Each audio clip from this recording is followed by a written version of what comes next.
Alright, so this is Talking with Turbo Episode 1.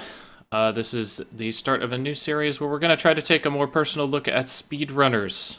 For our first guest, we have a native of the Cleveland fighting game community, a native of speedrunning, a native of new media, and many other things. The first guest that we're going to have on this show is Bobby Cruz, aka TheBlacktastic, aka TheBlacktastic, aka the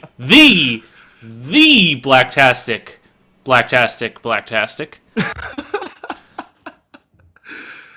How's it going, Mr. Turbo? Thanks for bringing me on here for your first episode. Yeah, it's absolutely fine. You know, I couldn't think of a better person to use as a guinea pig, I guess, for this program. So, Well, how sweet. so basically the focus of the show is just going to be talking about guests, in this case yourself, just on a more personal level than we might see in some of the other speedrunner-related media out there. Okay. So I guess we can just start hopping right into some questions. So I gave a really short synopsis of why you're here, basically. Would you like to give the viewers a short introduction about who you are, what you do, your slight background with gaming and speedrunning in general? Well, like Turbo had introduced me, I am the Blacktastic, the gamer handle, but I wasn't always known as the Blacktastic. As you all know, my name is Bobby Cruz. I was actually in Puerto Rico, but I was in my early childhood. I moved here to Cleveland, Ohio, for whatever reason. There was actually a lot of family here. Um, I got into games because I was just basically raised on them. It was just like me and my mother and my grandmother. We were like the close, immediate family. And so they like to spoil me a lot since also I was an only child. So that was easy to keep track of when it came to, financial situations. um, so I was born in 1993. I'm 22 years old right now. So I was a bit past the the severely retro, like the NES area. So um, I was introduced to a lot of the mainstream games via the Super Nintendo. My favorites at the time being like Super Mario, the Donkey Kong Country series. I especially love the Donkey Kong Country series because it had a two-player mode, like competitive or cooperative, and that was my grandmother's favorite video game series to play with me. So yeah, and stuff like that. So All right, so I'm going to take a slight step back here because you kind of mentioned it at the beginning of it. sure. What kind of was your early life like for you? Early life, well, I'd say it's actually a bit unique. Um, when it came to like academics and how well I was doing in school, I was doing actually exceptionally well for my age, to the point where I would start to get bored with my schoolwork, and the teachers actually called me a little bit of a nuisance because I was kind of like ahead of like the other kids in like this is like in like first grade, by the way. Um, so yeah, I would just get like bored. Like I wanted just go home and play video games basically. So like whenever we had like homework to do or something to read up on, I would read ahead because I was able to process some information at an alarming rate. Apparently, like this is all coming from like somebody else's mouth.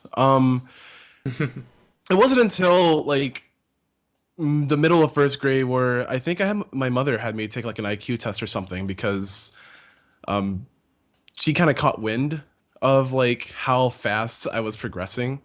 So we did that, and apparently it came out like really super well. And like I'm about like 5, 6 years old at this point, so I can't really tell you what the scores were, or what the questions were. But she presented the score to my school, which was a private school, and apparently they found it like astounding. So they had me bumped up to the third grade, and this is where things get a little bit weird for little Bobby, because okay, I'm a smart individual, yeah, um, but this was a time where I mean, come on, this is elementary school, so the other kids like 3 4 years older than me catch wind that I'm here basically, so I was pretty much the subject of a lot of bullying, teasing, etc. So that was fun.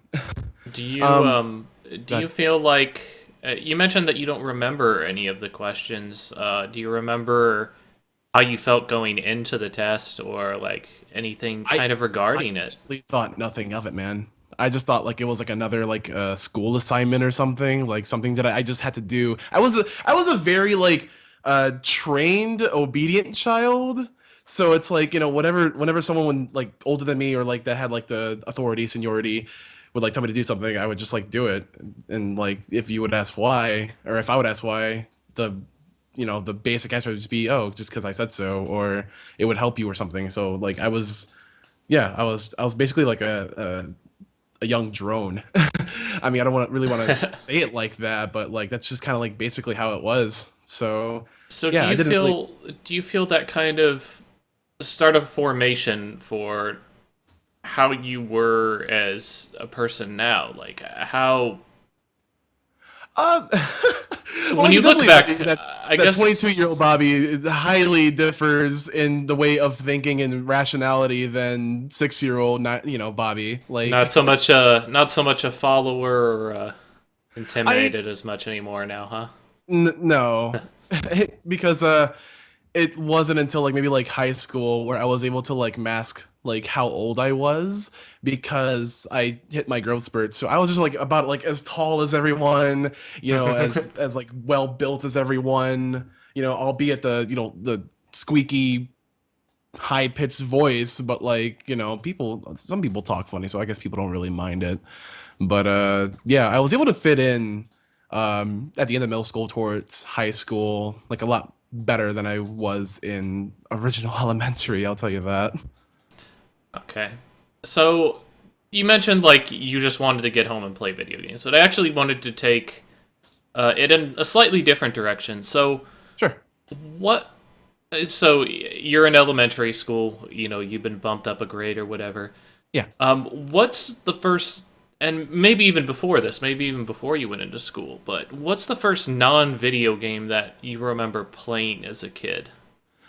Uh Like big fan of board games or I basketball, was a fan of foursquare? board games. Not really like the types of like not like the Pathfinders or like anything that you would like severely sink your time into. Um, like classic board games that kids would like want to get in like interested in, like Sorry, like Life, like like Candyland, any sort of board game where I had to like think strategically, but like and like that's just like all the fun in it. I liked thinking a lot. I liked forming ideas and like possible outcomes on like what would happen if I were to take this route or if I were to roll for this number or something. Um, I was like a really active, imaginative child, for better or worse. But um, and then like instead of in like besides board games, I used to always like go outside and like play like your tag, your dodgeball, your kickball, break a couple of windows every now and then because hey, I'm a 7-year-old child. But Do you feel like you were any good at any of those games? uh Like, I was Bobby Cruz the first to get picked? not necessarily. I'm a big guy now. I was a big boy then. So like a lot of stereotypes would actually fall into that. It's like, oh, he's a fat kid. He's a bit slow. We're probably not gonna pick him first, or keep him out of mind until like we desperately need like a body or something. Which was fine because I was able to like kind of like defy a lot of those stereotypes. Like kind of like don't judge a book by its cover. I was actually really good at dodgeball. I was really good at like maneuverability. And It's again, the I was low like center I of was like gravity, right? You just I mean, I was just really active as a child. There came a point where my mom kind of not necessarily regretted, but like she knew that I had to like tone down on like gluing my eyes to a screen on the PlayStation or whatever. So she went ahead and like was like, "Hey, I'm gonna buy you a bike and like a couple of super soakers or something. Make some friends, go outside," which was fine because I wasn't I wasn't a bad kid at all. Like again, I was really obedient, being told what to do and all that stuff, which but when it came to like making friends and all that stuff, I guess it just comes natural, like trying to establish bonds. And like I think that was like one of my favorite parts of my childhood was like just establishing connections, making friends, going over to their houses, meeting their parents, because like I wanted to see like how other kids functioned, or like what their lifestyles were like compared to mine. I've And again, like it was honestly just just my mother and I, living in like a single apartment. Um, so I kind of wanted to see like what other kids had or didn't have. It's like and like I wish I was kidding when I was saying these things, but it's like I'm a really like imaginative, like active, like sort of thinker, where it was like, hey, there Well, are can there, no one's like exactly the same. Like not one thing or one person is exactly the same. Um, Well, it could be hard to understand just all the, you're a young kid. You don't even understand all the ways that your life is different from another person. mm, The only thing that you know is just kind of what you can see at face value. And yeah, and exactly. And like there came a point in like my early childhood where like I began to ask like the question why a lot. Like instead of like in my first third grade years, like, hey, do your homework, or like, study for this quiz. And I would just be like, why? Like study for this quiz. Well, I already know like all the material. Like I read like, I read ahead basically. Like, my teachers told me this. I don't need to study. Just let me play my video games. Like it's more of a thing. Like I knew that I could take care of myself because I had proven obviously that I could take care of myself. So let me take care of myself in that academic aspect. all right, so let's talk a little bit about video gaming. So Sure. I mentioned, what was your first non-video game? Do you remember what your actual first video game itself was? Man, it would probably have to be maybe Super Mario World. Yeah, Super Mario World for the Super Famicom. Do you remember actually the first time to playing it, or is it I, re- just kind of this vague I memory? remember my first time playing it because um I would run forward and I would die a lot. Already That would starting the speedrunning career. and like because like well I mean, you obviously know how Super Mario World works and like how easy it is to cheese that game. You basically build your power up so you get the cape, and then you just kind of like fly on the cape. I'm like, and when I first found out about the cape, and like since it's a two-player game too, like again, like me, my mom, and my grandma used to like play co-op or whatever a lot. So I would use like the dirty cheese, the cape trick, and then like they would just like throw the controllers like, what, you're a cheater. Let's like do things right. I'm like, I am so doing so things right. I so found they the re- cape. This is good. so it really was your introduction to speedrunning, including the non-speedrunning community. I mean, yeah, I suppose so. Um, So I like guess I guess the follow up question to this all is like, you mentioned that you still kind of remember it. Did you? I guess you ended up liking it. Does it still kind of hold a place in your memory, like that is kind of vivid, or is it just kind of white noise right now? what do you mean, like the video game, or like the like just Uh, like playing with my parents, or? well, I mean, I would say they kind of both feed into one another. Mhm. Sometimes people will remember a game fondly, not necessarily for the game, but some experience that they had with it. Yeah.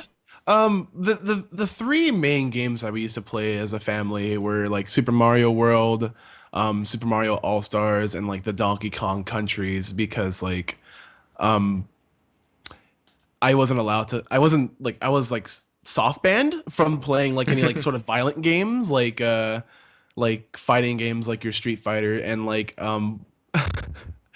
my grandmother brought home a copy of Killer Instinct, and this probably had to be like one of like the funniest like why can't I play this moments because like um well, first of all, she thought it was like sort of demonic because it came in a black case. I'll have you know that my parents were like kind of strictly religious.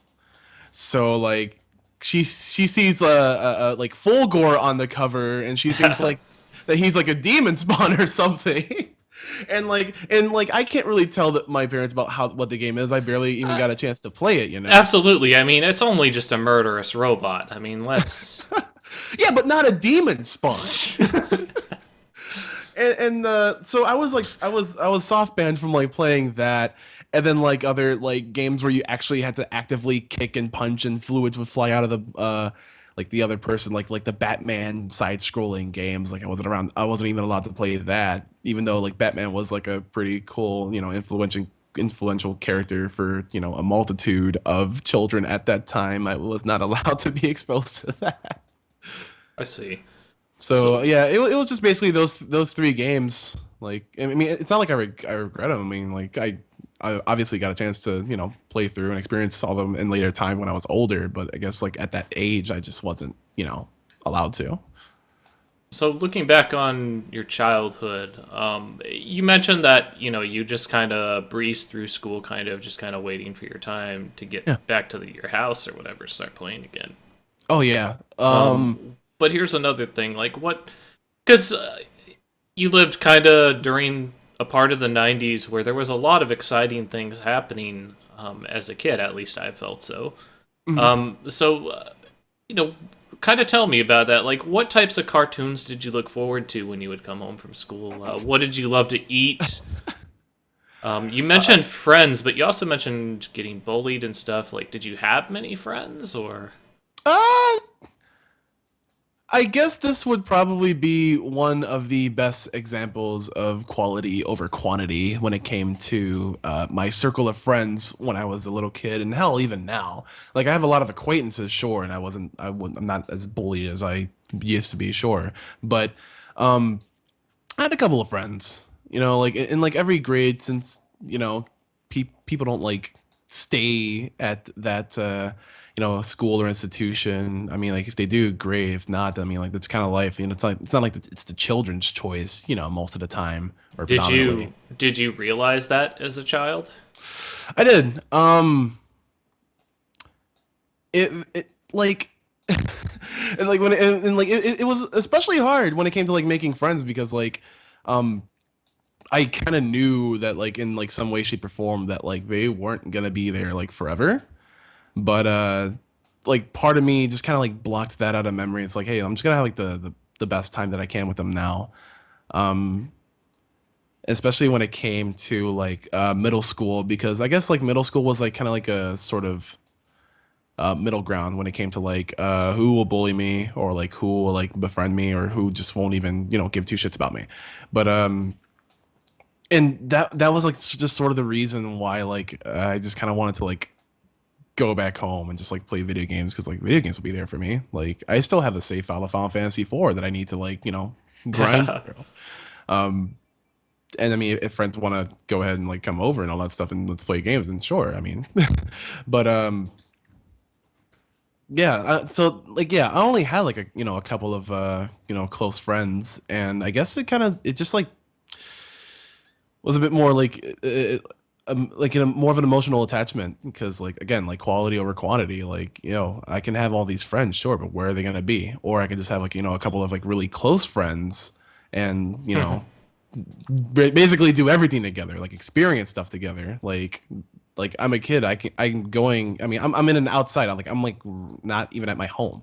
I have the chance to interact with people that I would not ordinarily get a chance to interact with. So it's just So based. Yeah. I mentioned like what do you do on that TV when you're not playing games? Like what? Oh, it was like freaking Pokemon. Like all the all the time, dude. It was a mix of like, cause yeah, 90s kids, and I will say this, were freaking blessed with the amount of cartoon content and all that sort of stuff. Like WBNX, yeah, that was like basically all we needed as children. As soon as we came home from school at like 4 p.m. or something, bam, Pokemon was on, or like Yu-Gi-Oh was on, and like we also had like Fox Kids. We were like Digimon, like Monster Rancher, like you don't hear anything about Monster Rancher anymore. If you're a 90s kid and you like basically like knew about Monster Rancher, played Monster Rancher, watched Monster Rancher, you knew like how like special it was. Like we could be like 30, 40 years old and reminiscing about like, these good times and like how good that 90s kids had it when it came to like, cartoons. Like I, I think dude, looking back on it, one of the biggest things that struck me was how accessible almost these cartoons were. Because, yeah. just very briefly talking about it, like, I didn't have cable growing up, but Mhm. there was such a rich amount of quality cartoons out there for kids to kind of watch and enjoy, and even kind of like the adults who were watching them with them, that I never felt really deprived on it. And Yeah. that's one of the big things that kind of feels very different than nowadays. Nowadays, it seems like almost you have to have the premium cable connection in order to find something that kids will enjoy regularly. Yeah, And the funny or time is, oftentimes these things come from the classic shows that people were watching in the '90s and '80s. exactly. Like this especially came true in like 2014 and this year, where it's all like, hey, we're getting a such and such reboot. Like, oh, I mean, like honestly, Pokemon has been going on for about like almost like 20 years, so that's like a pretty bad example. But like anything from like Digimon's getting a reboot. Like we haven't heard from that show in a while. Like for like the early 2000s, like SpongeBob got another movie last year. Like and like the first movie was like pretty freaking awesome. So like we're definitely or they are definitely jabbing at like the amount of like nostalgia that 90s kids get, because like again, like that was a really good like era for content like that. So you kind of mentioned it before, and I'm guessing that. Do you feel like Donkey Kong Country was the first game that you really like formed that long-standing bond with video gaming, or did you think it came kind of before that? Or... uh you know I wouldn't have had a sort of relationship with video games if it wasn't for my two parents, basically my mother and my grandmother. So it's like I mean, I'm pretty sure I would have had fun with video games if they would just tell me to like go in this room, here's a Super Nintendo, and like shut up. But thing was is that like they were interactive with me, like we would play two-player games together, and like we would have fun. It wasn't a sort of like, hey, I'm just gonna do this to entertain you sort of thing. I'm doing this because I'm entertained by it. So like my mother, well, she's like 50 now, but like she's like 30 then. Grandmother's significantly older, and they're still having a great time with these games. They're still you know experiencing like new things, and like these outstanding emotions when you're losing, when you're winning, or whenever it's competitive, cooperative, or whatever. So it's like it sort of gave me, and I probably didn't know it then, but I definitely know it now, that playing this way is the way to play. And I had a lot of memories, not just for the sake of the video games being played, but how I played those video games. So do you feel like it wasn't necessarily a specific game, but just kind of, even back then, kind of just the people around it that made it kind of a long-standing bond? Oh yeah. I mean, I won't lie when I say that Donkey Kong Country 2 will forever hold a place in my heart, because that was my grandmother's favorite game. And when and like and I know I'm like skipping like forward like a lot, so we can just dial back if you wanted to. But like that's like one of the reasons why I wanted to like speedrun and like I know I might not play it now, but I came to the sad realization a couple months ago that my grandmother's not going to be in like the realm of the living any longer. So what I wanted to do as like a sort of parting or like in memory of her would just be like, hey, remember that game that we used to play when we were kids or when I was a kid? Hey, I'm gonna dedicate this to you, and I hope you're proud of me for it. Ooh, excuse me. See, so it's kind of one of those things where it's a little bit difficult to follow up on almost. Yeah, But terribly do you? sorry. No, no. That's kind of what the show is all about in a way. Trying to let the runners express what they want to, outside of the realm of speedrunning or gaming. You know, just however you feel like talking about stuff.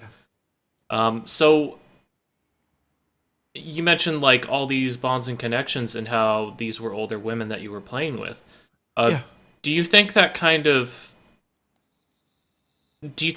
showed you like personally now as you get older just how long lasting video games can be? Like if you remember back. No, that's exactly what I meant. That I wanted to drive the point home with that. Like again, like these are older people, but they're having fun with video games, and they may not know it now, or they may not have known it then, but video games were definitely here to stay.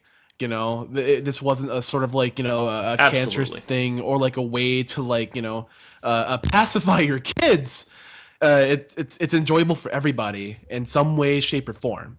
Yeah, and I And mean that was the big thing when you look at the history of video gaming, and you look at the '70s and the '80s, the rise and kind of fall and re-emergence of arcades, or unfortunately having the difficulties they've had for probably the past 2 decades.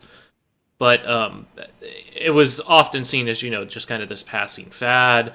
It wasn't going to progress anywhere past once computers actually started gaining power, and exactly. it would be used, for the business applications and stuff. That's where our silicon chips would go, all these types of things, all of our manpower for software. And that really just never even happened. Like, even with No, it the did. video game Crash, you still had people creating this software and there was a demand for it. It's just the money wasn't there because the business practices weren't there at the time. Exactly. And it's always been kind of interesting for me to see just how hopeless it seemed to the business itself when everybody else was so hopeful that it would continue and that better things were to come.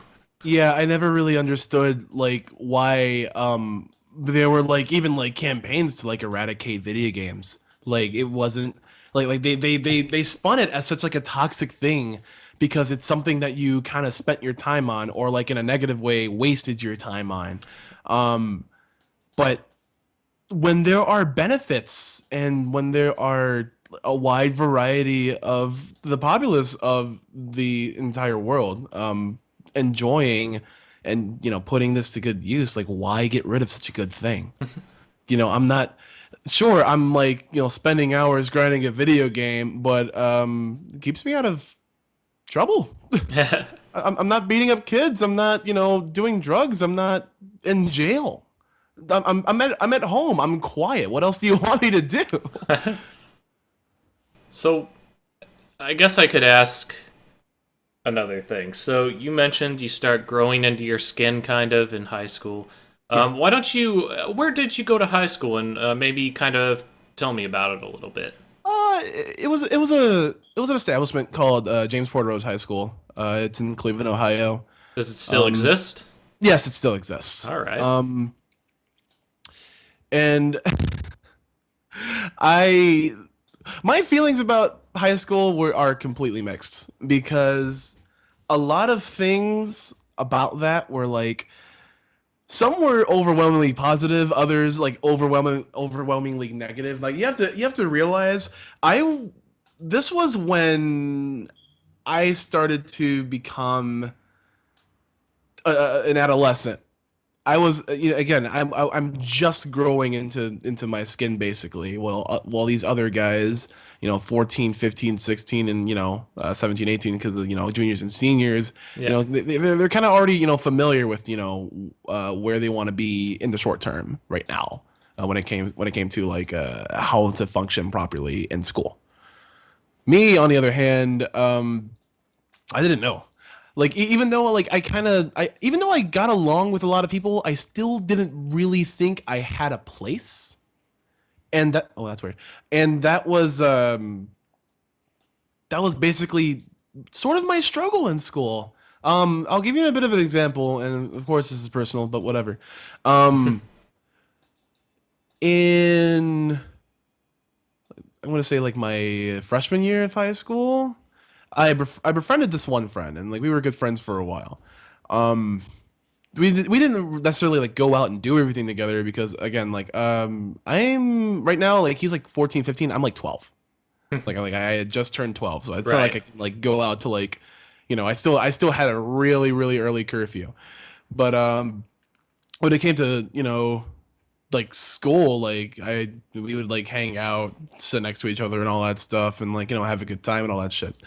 um so fast forward to sophomore year. There's like this class. I think it was like a history class or something, like American history class. And there was this girl. There was this girl. Her name was like Brittany or something, and I became completely infatuated with her. Now, again, I'm 12-year-old Bobby. It's not. It's slim chance that I had a girlfriend by now. I mean, like I was introduced to female companionship, sure, but like nothing official, if you want to even say it like that. But yeah, I was head over heels. Like it was definitely a sort of like puppy love, and it didn't take me too long to find out that this girl had a boyfriend, and like me being like the stubborn, shout outs to Taurus, the stubborn bold person that I am, didn't care. I don't care. Who cares if you had a boyfriend? I'm a better boy, and I can be your friend. Like I actually said that. She's like, well, sure. I mean, again, like she kind of like knows like how like sort of like naive I am. And like it's not like I'm trying to entirely get with her. Like I'm like befriending a lot of people and all that stuff. So like yeah, we were really really good friends. But it didn't really come to a sort of fallout until I realized she was dating basically my best friend from freshman year. And as soon as he started catching wind of it, he was like, hey, dude, hey, what's going on, man? Again, a lot of good things coming from high school and a lot of bad things. So I was like, dude, hey, I'm sorry, I guess. I didn't actually know. And he's like, dude, it's okay. It's like, kind of like back off. Little 12-year-old Bobby didn't exactly know how to back off. So, I mean, we almost came to blows. Now I am was an extreme pacifist. I did not feel like fighting. I felt like fighting was pointless. I felt like fighting was like the only like violence and force was like the only ways that like bullies can be bullies. Like of course you can hurt someone with words, but like with the threat of like beating someone up or the threat of like jumping someone outside of school or something like that's how they strike fear into your heart. The fact that they can do that and they don't really care, and neither do their parents, obviously. So I was definitely against that. So I wasn't gonna fight the dude, and obviously, he was what I used to call my friend. So there was emotional ties to that, emotional ties to having feelings for this girl, and there was a whole bunch of again messed up It just kind of snowballs situations. around. So, Yeah, it definitely snowballs, and this is only my first 2 years of high school. so I mean, I guess the next thing would be you mentioned all this stuff about your kind of family and getting involved with your video gaming and stuff. Yep. So I guess the first thing I would say is, what's the first video game that you felt really brought you into a community? Into a community. Yeah. That honestly wouldn't be until around 2008. So a little bit of a background. Dialing back to like when I was a kid. Again, I loved fighting games. I loved the fact of like just punching and kicking on the guy, and I was extremely fond of Street Fighter because not only do you get to punch and kick people, you get to throw 300-degree fireballs and spin kick people in the face while like all of this sort of like borderline supernatural things. And so I grew up with like my cousin. We would play video games together all the time, and he, I can say, was like as competitive as I was. So again, we definitely formed that bond through fighting games. And it wasn't until like 2007, 2008 where he's like, "Hey, dude, remember like when we wanted to like train up for like a fighting game tournament and go ahead, and beat kids, and because like we were fairly good at them." I'm like, "Yeah." It's like, "Well, I found this one website, and they're hosting a tournament called Evo." Like, what's that? It's like, "Oh, it's the Evolution fighting game tournament. Like, they're holding like all these games, like Street Fighter, like Tekken." And I'm just like, "Man, like, I definitely want to do this. Like, let's go." And like by then, I was exposed to like enough fighting games to like know what they are, and the different types of them. I was a huge Soul Calibur fan back then, so I'm like, "Yo, we could definitely play some Soul Calibur, like even some Third Strike, you know." Um, so he's like, "Yeah, let's do it. Let's go. Let's save up money." And I really don't remember how like old or young I was in this, but um, dreams can be dreams.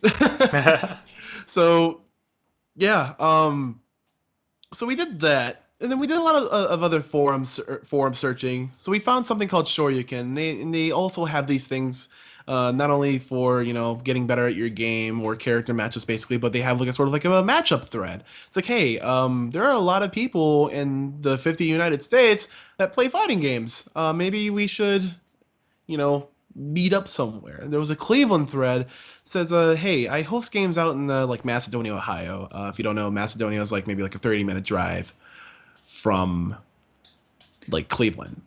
But we're like, "Okay, we'll like hitch a ride."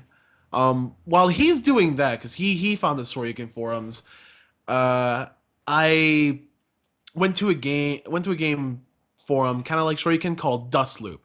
Um, this, so so yeah, Dustloop, if Shoryuken's kind of become an all-around fighting games type of thing, but it really centered for a very long time on the yes, Capcom audience.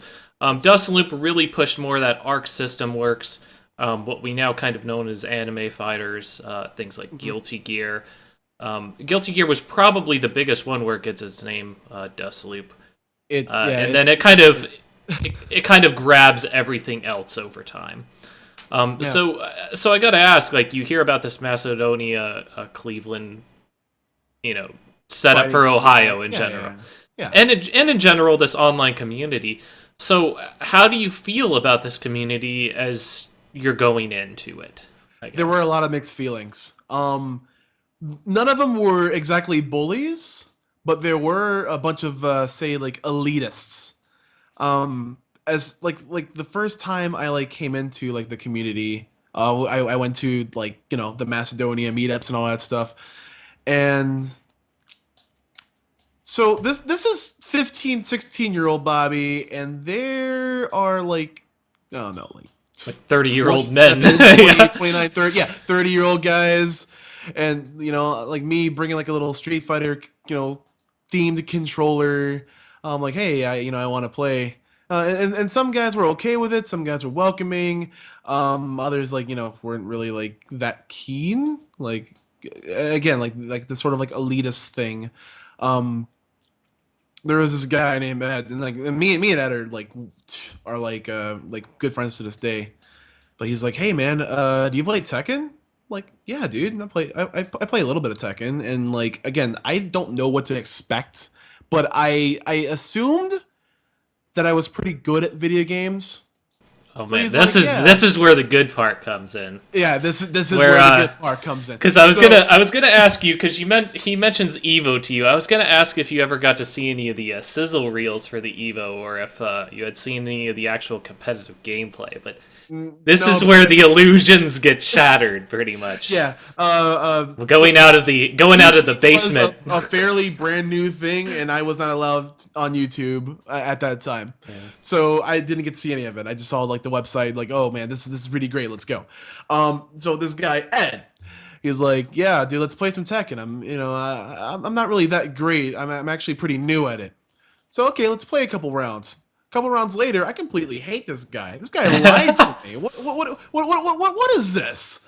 Like I'm like, yo, I get to do like, the high low, the 10 string combo. He's like completely opening me up. I don't know how to react to these moves. I don't know how to dodge these moves or side stuff. I'm like, holy shit.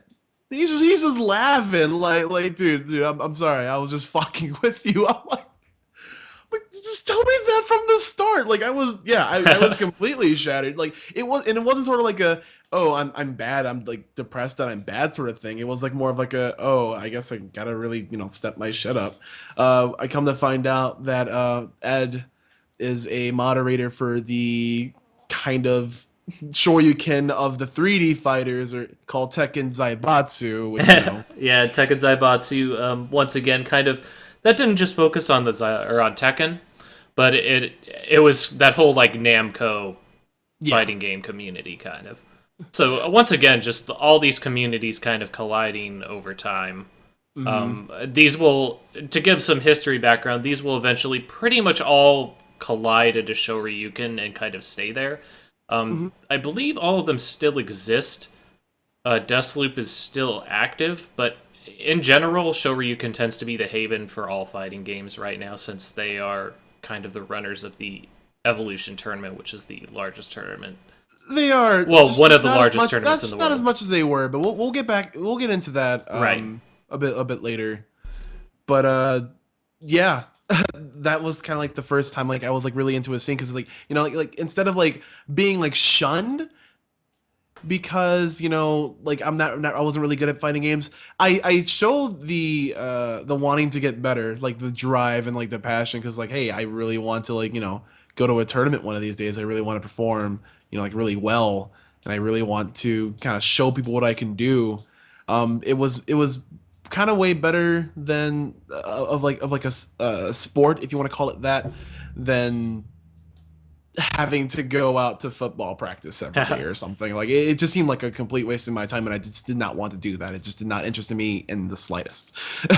Did you grasp at the time that this happened that you were kind of being a part of something bigger?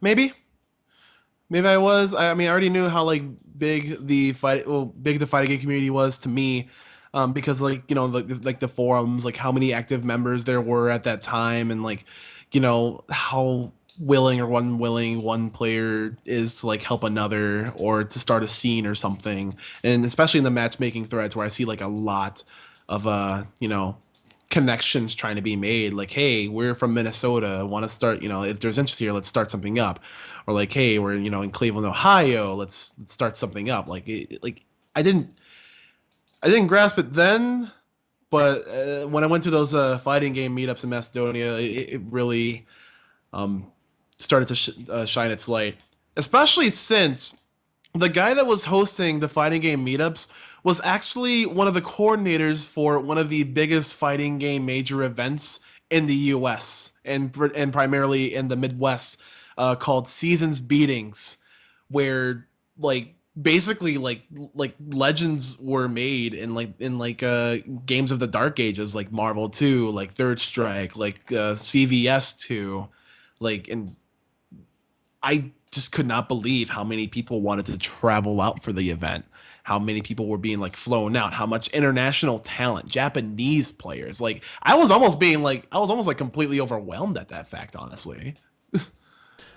So you mentioned like people didn't really know how to take it from you, and one of the things as I kind of looked back on fighting game history was one of the big things that I heard as a reoccurring theme when I was listening to interviews with the Family Fun Arcade guys and the Denjin Arcade guys was people don't or people in the fighting game community don't really care who you are as long as you show talent and dedication and skill. Yeah, Kind of, yeah, they're a very merit based community. Like if you can show us that you're good, or if you can show us that you want to get good, then we'll you know then we can yep. start to talk type of things. Yep, that was Did exactly you it. Because why would you want to waste time, trying to teach something or trying to play something with someone that's either like not good or just like not willing, Do you feel you know. like that's a mentality that you had going into that Macedonia place, Nope, or did it didn't come nope. in I until thought it later? was gonna be all smiles and sunshine and hey, let's play together and let's stay together and all that stuff. Uh, and in some ways it's like that. A lot of communities that are welcoming are sort of like that. But when it came to I guess for lack of a better phrase, the grind. It was basically like a drill base kind of boot camp sort of thing where like hey we're focusing on this only pay attention or just shut up because nobody wants to know like Do nobody you cares feel about what you have to like say. these are mutually exclusive things? Like, do you feel No, like not at going all. into a community that you have to be kind of hardened to newcomers in order to not you say like waste time on them per I se? wouldn't say you have to be completely like that much of a dick about it, but a certain set of ground rules kind of have to be set when it comes to like building a community, figuring out who wants to stay and get better as a community, which is basically what you set it up for, and like who just doesn't want to make the cut or won't grind towards making the cut. And it's not a mutually exclusive thing because you see this in like even in like real life sports, even like when you're challenging someone in the basketball court basically. Like it's hard knocks when you're a new guy and like you have nothing to show for yourself or nothing to nothing to prove basically. So I gotta ask then, like, are you still a part of this community, this Macedonian fighting game? Ever I want to say that I am, and I am, not as much as I used to be. Um, like in my I don't want to say career, in my time in the competitive fighting game community, I mean, I was a pretty decent player at the game that I played, which was Ultimate Marvel vs. Capcom 3.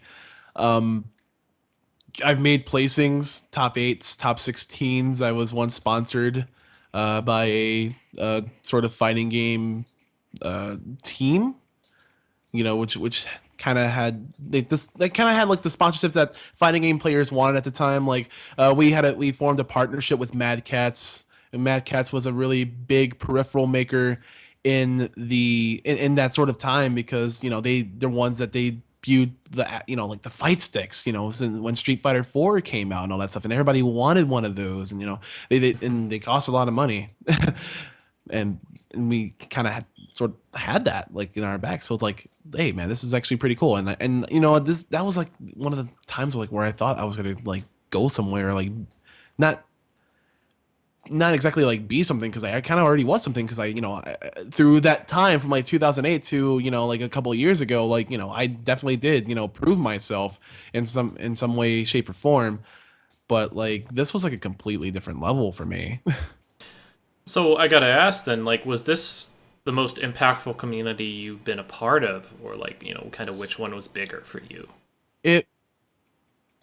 it it is because even if I'm not like regularly grinding to play games or play games competitively or like win tournaments, I will never ever get sick of fighting games. And there are too many friends that I've made to just kind of like throw all of that away.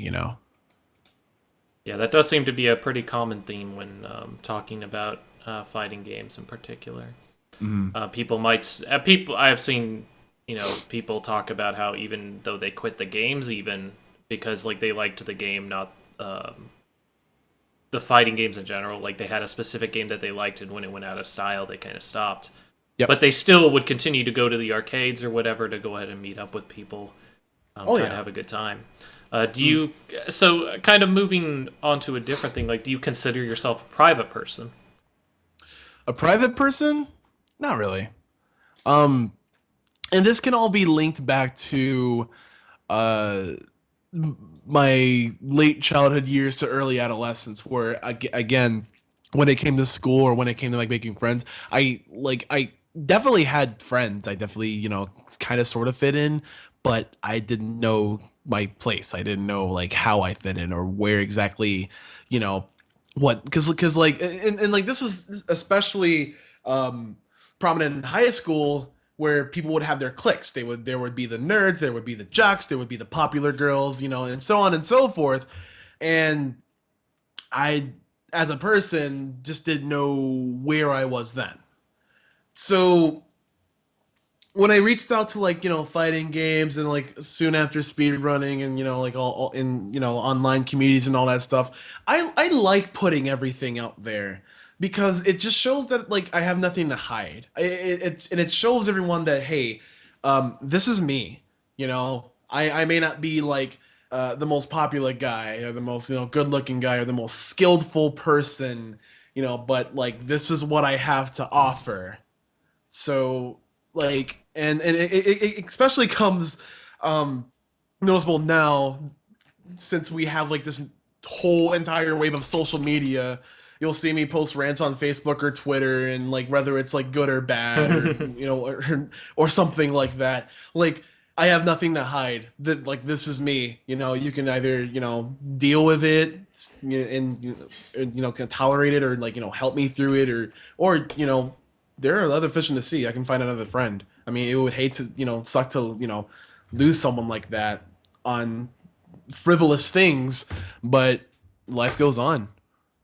I don't see why people um and like this is just my opinion honestly, and obviously like I just don't see like why people need to be so private about a lot of things. Okay, so I'm actually going to switch it over.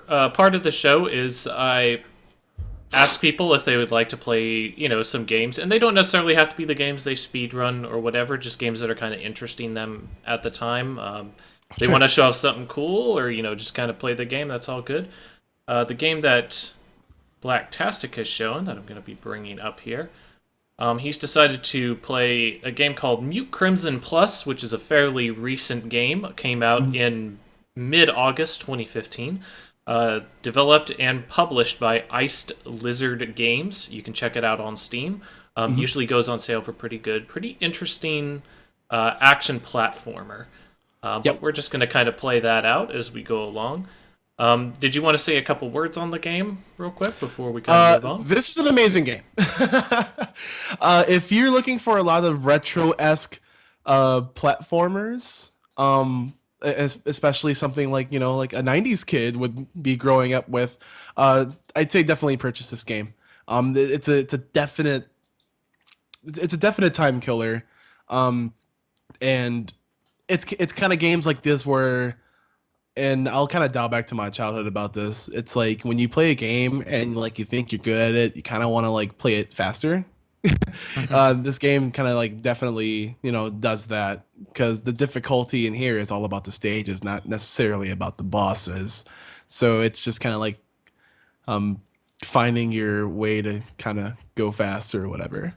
I should um mention that right now he is basically playing Mute Teal Plus because he is playing in the colorblind mode, which yes. changes. Normally, the teal color or the aqua color that you see here would be pretty much just a very sharp, dark crimson red. So, Yeah, don't let the colors here fool you. There's just.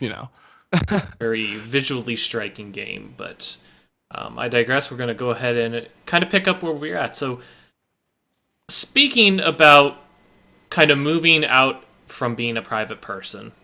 and one of your loves, which is kind of fighting games and the fighting game community. You Yep. periodically produce a program titled Meter Burn. Would you like to tell us a little bit about it?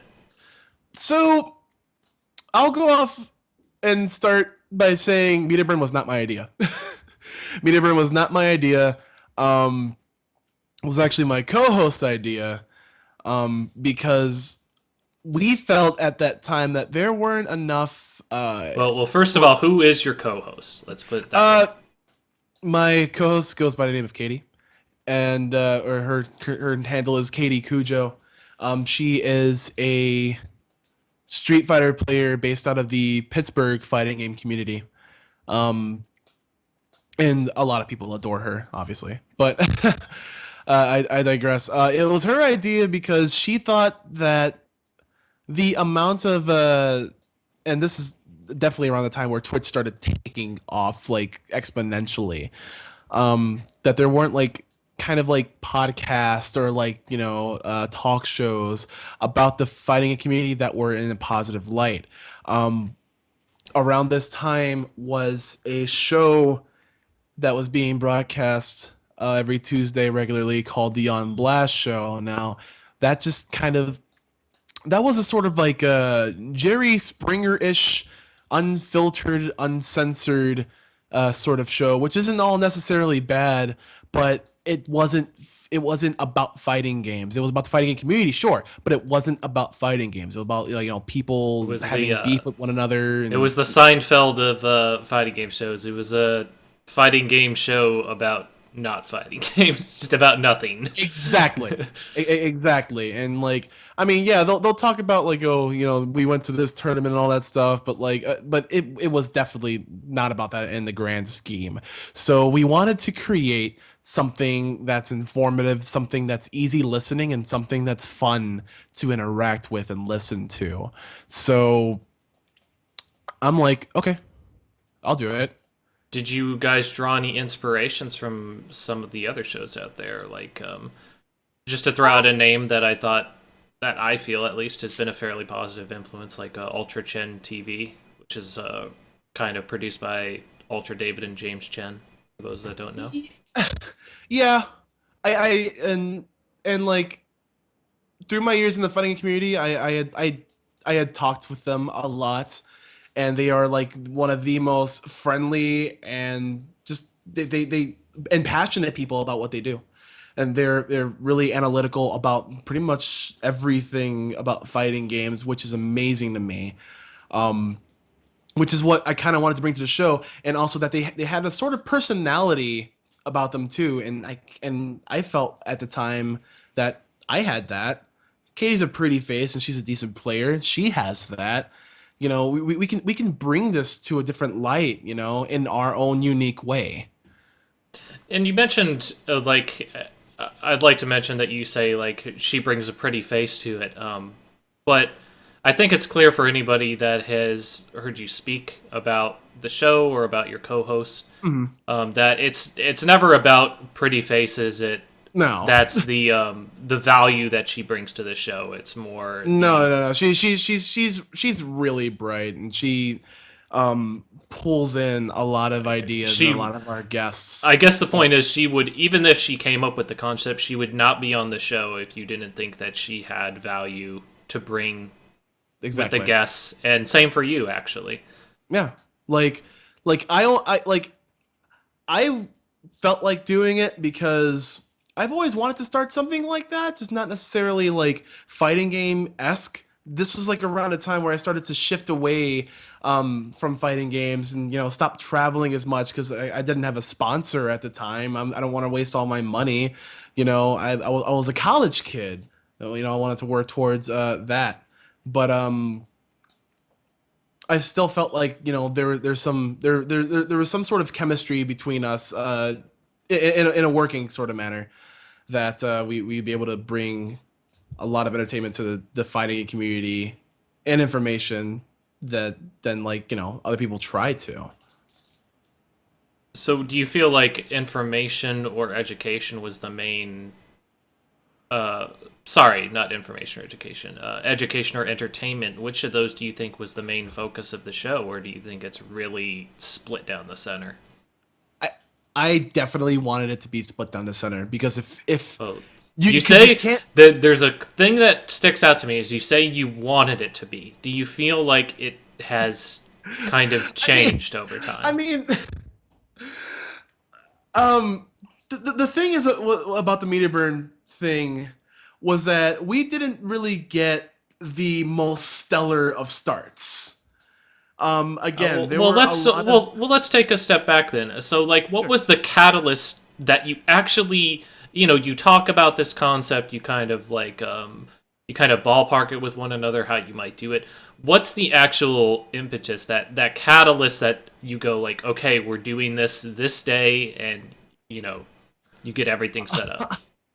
I honestly just kind of wanted to make this girl happy. Like not for my personal gain, but like she had like a lot of good points that there were, and I kind of embellished upon this like a lot, and this kind of came out to be the vision that I wanted for me to burn, or yeah, that I wanted for me to burn, was that there are a lot of people in this fighting community that don't get noticed. There are a lot of good players online, offline, in their respective games that get no shine whatsoever. When it comes to tournaments now, tournaments being streamed now, it's all about people are like, hey man, I'm on the stream station. People get to see me do whatever, whether I win or lose. Like people want to get that shine, and meter burn was kind of like another way to give good players or good leaders of their respective fighting game communities a chance to tell people what they bring to the table. Like obviously there will be like the FGC stars, the IFC yipes, the Marvel guy, Alex Valle, really really well versed in his multitude of Capcom fighting games, and hell, even Tekken 5. A lot of people like that, but those were the people that you always heard about, especially when it came to the news on Shoryuken, the news on event hubs. It almost became like a sort of like tabloid thing. Justin Wong says this. IFC Yipes wants to do this. And so on and so forth. But and again, So here's a good question then. Do you yeah. feel like that type of publicity has um how would I put it? Do you feel like it has do you feel like it has had any type of positive effect on the community as a whole? Like, they say any publicity is good publicity, just getting the idea out there that we're a group of players that's Yeah. playing these games. Do you think that that was a good part to that, just getting more people interested? Or do you think it was just strictly negative? Like, you really didn't need this in order to get that groundswell into the Um mainstream? I don't know. I feel like everyone's unique. Everyone deserves a chance to get their shine. So whether they're good or bad, or I mean, like it was sort of like a voice for the voiceless sort of thing. Especially when it comes to social media like Facebook and Twitter, where all these big heads, not big heads, but like you know what I mean, like the leading guys, the popular guys in the fighting community have a really loud voice because everybody follows them. Whether it's good or bad, um, there will always be someone that either has like a different way of thinking, a better idea, or or something of that sort. I will So, I will entirely agree with this just because even going back before social media, uh, you mentioned giving a voice to the voiceless. Oftentimes it's whoever's popular or who's kind of, one of the good old boys, that kind of gets the exactly, benefit of it's the whoever doubt. people want to hear about.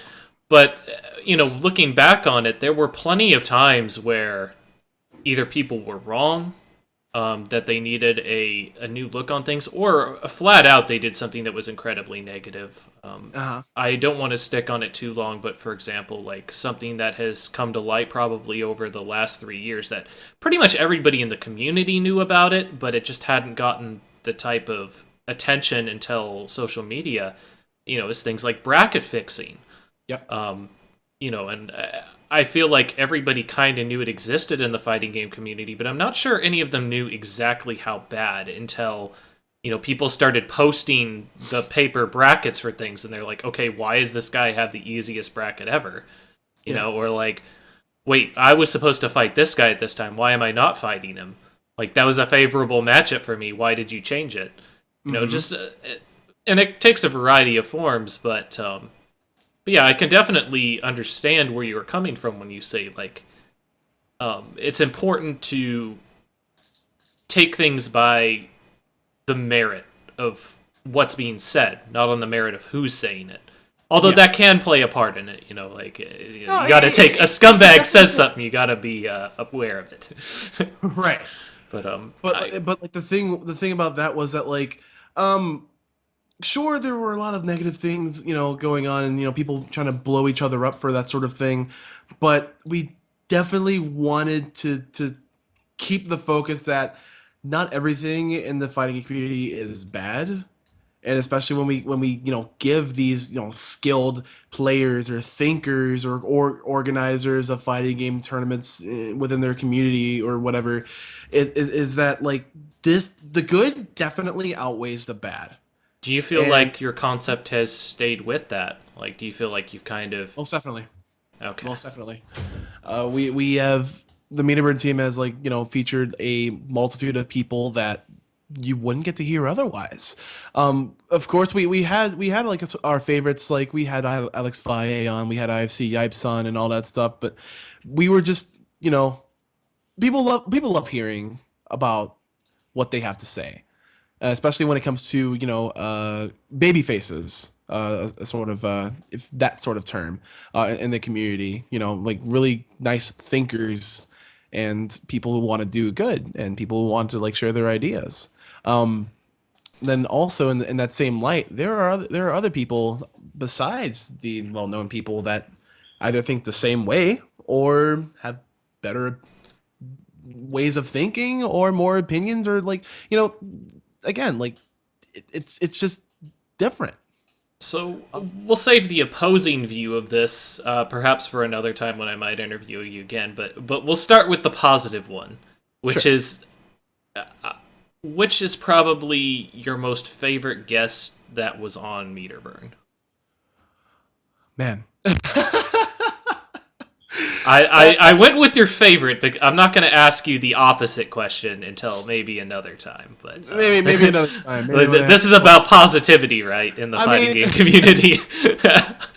I I don't know. Everyone brought a little bit of like something to the table, and like I for a Oh, time. see, come on, For, come on. no. This is what we want to hear. I'm just gonna preface it with this. Like for a time, there was a time where I was not enjoying what I did for the Media Burn cast. I felt like it was I wouldn't say like a thankless job, but like more of like a all I'm doing basically is um being used for like the hardware, the equipment, and all of that stuff because like But there that was a time is where like our co-host would like make like announcements about like who to like bring in kind of like without my knowing or without like my input. So it's all like, hey, we're going live this time on this day with this person. I'm just like, I kind of didn't like, it's not like it's not like she needed my authorization, but maybe like my input or like like a sort of like there was definitely like a lot of miscommunication there. has that been um since kind of dealt with, oh or yeah. okay, so Yeah. no longer a real issue. So, No, it wasn't an issue, but like, um, but I feel like going back to like my one of some of my favorites. no, not some of your. I want the favorite. My favorite, This- okay. Um, it would honestly of the new guys, it would have to be Yipes because we actually worked together a bit, um, in the past. When I was doing tournament organization, bracket running, and I also had a couple of commentary gigs for major tournaments, and seasons meetings was kind of like the it's like right in my backyard, and it's one of the biggest fighting game tournaments like ever. Um, like B Yipes hit it off like really well. Like the guy, he's a funny guy. He found me to be like really charismatic, and like our commentary duo was just like completely like it was so much fun that like interviewing the guy again was like, hey chum, let's catch up on old times. Like you're still like the hilarious guy that we know, and the an influential guy, and like let's talk about that. Like I love I love hearing history of the hype man. Like there is no fighting game tournament where you don't hear it's Marble Baby or or the Mango Sentinel.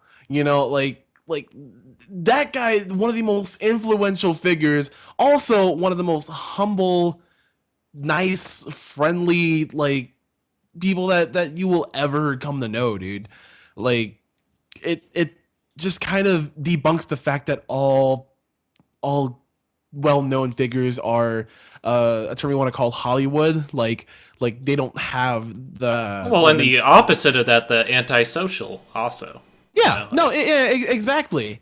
Like this is basically like the shining star, basically, because it's like, hey, um, there's no need to be elitist. There's no need to be, an asshole to new people. This guy just does right by like everything, and like again, like a shining example on how people should be.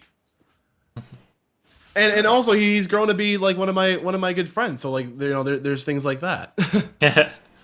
so I guess you said like it doesn't really matter you too much that you're a bit more public rather than private. Was it hard at all becoming even more public? It was because I had a I and I still do have a lot to say on my mind, and it can be either a strong suit or a sort of a fallacy of mine, where it's like I say a bit too much, and like it might be related to something or unrelated to something. Maybe people just want me to shut up. Maybe we it can definitely be viewed in that sort of light, because like again, as I'm like rambling, it's like, hey man, get to the point already. But So let's not let it be known that we aren't shying away from the hard questions here. You know, like no, you know, no, I say favorite. I don't mean a collection of good guests. You know, yeah, but so let's go ahead and let's shift the topics a little bit. sure. Um, Something that you're pretty familiar with as well, and something that you probably takes up the vast majority of your Twitter posts on there. We're going to talk about girls, since you Sure, flood your Twitter with that. sure. So let's start out with kind of a past thing. So who was your first kiss, and how bad did you botch it? Well, it's funny that you say that, because my first kiss I actually didn't botch. It wasn't actually until okay, all right. Well, let's get on with this question first.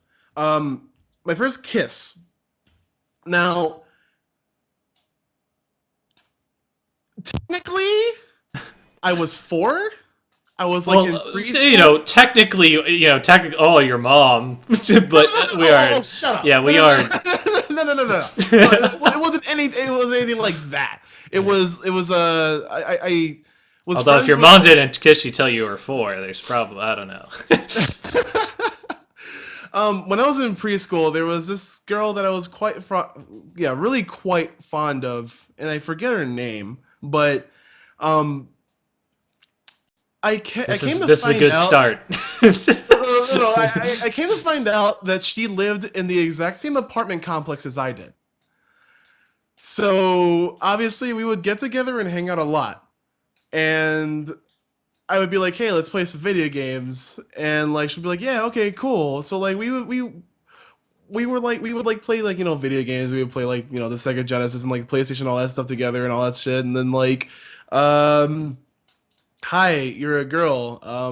Saw this on my mom's soap opera. Can I kiss you?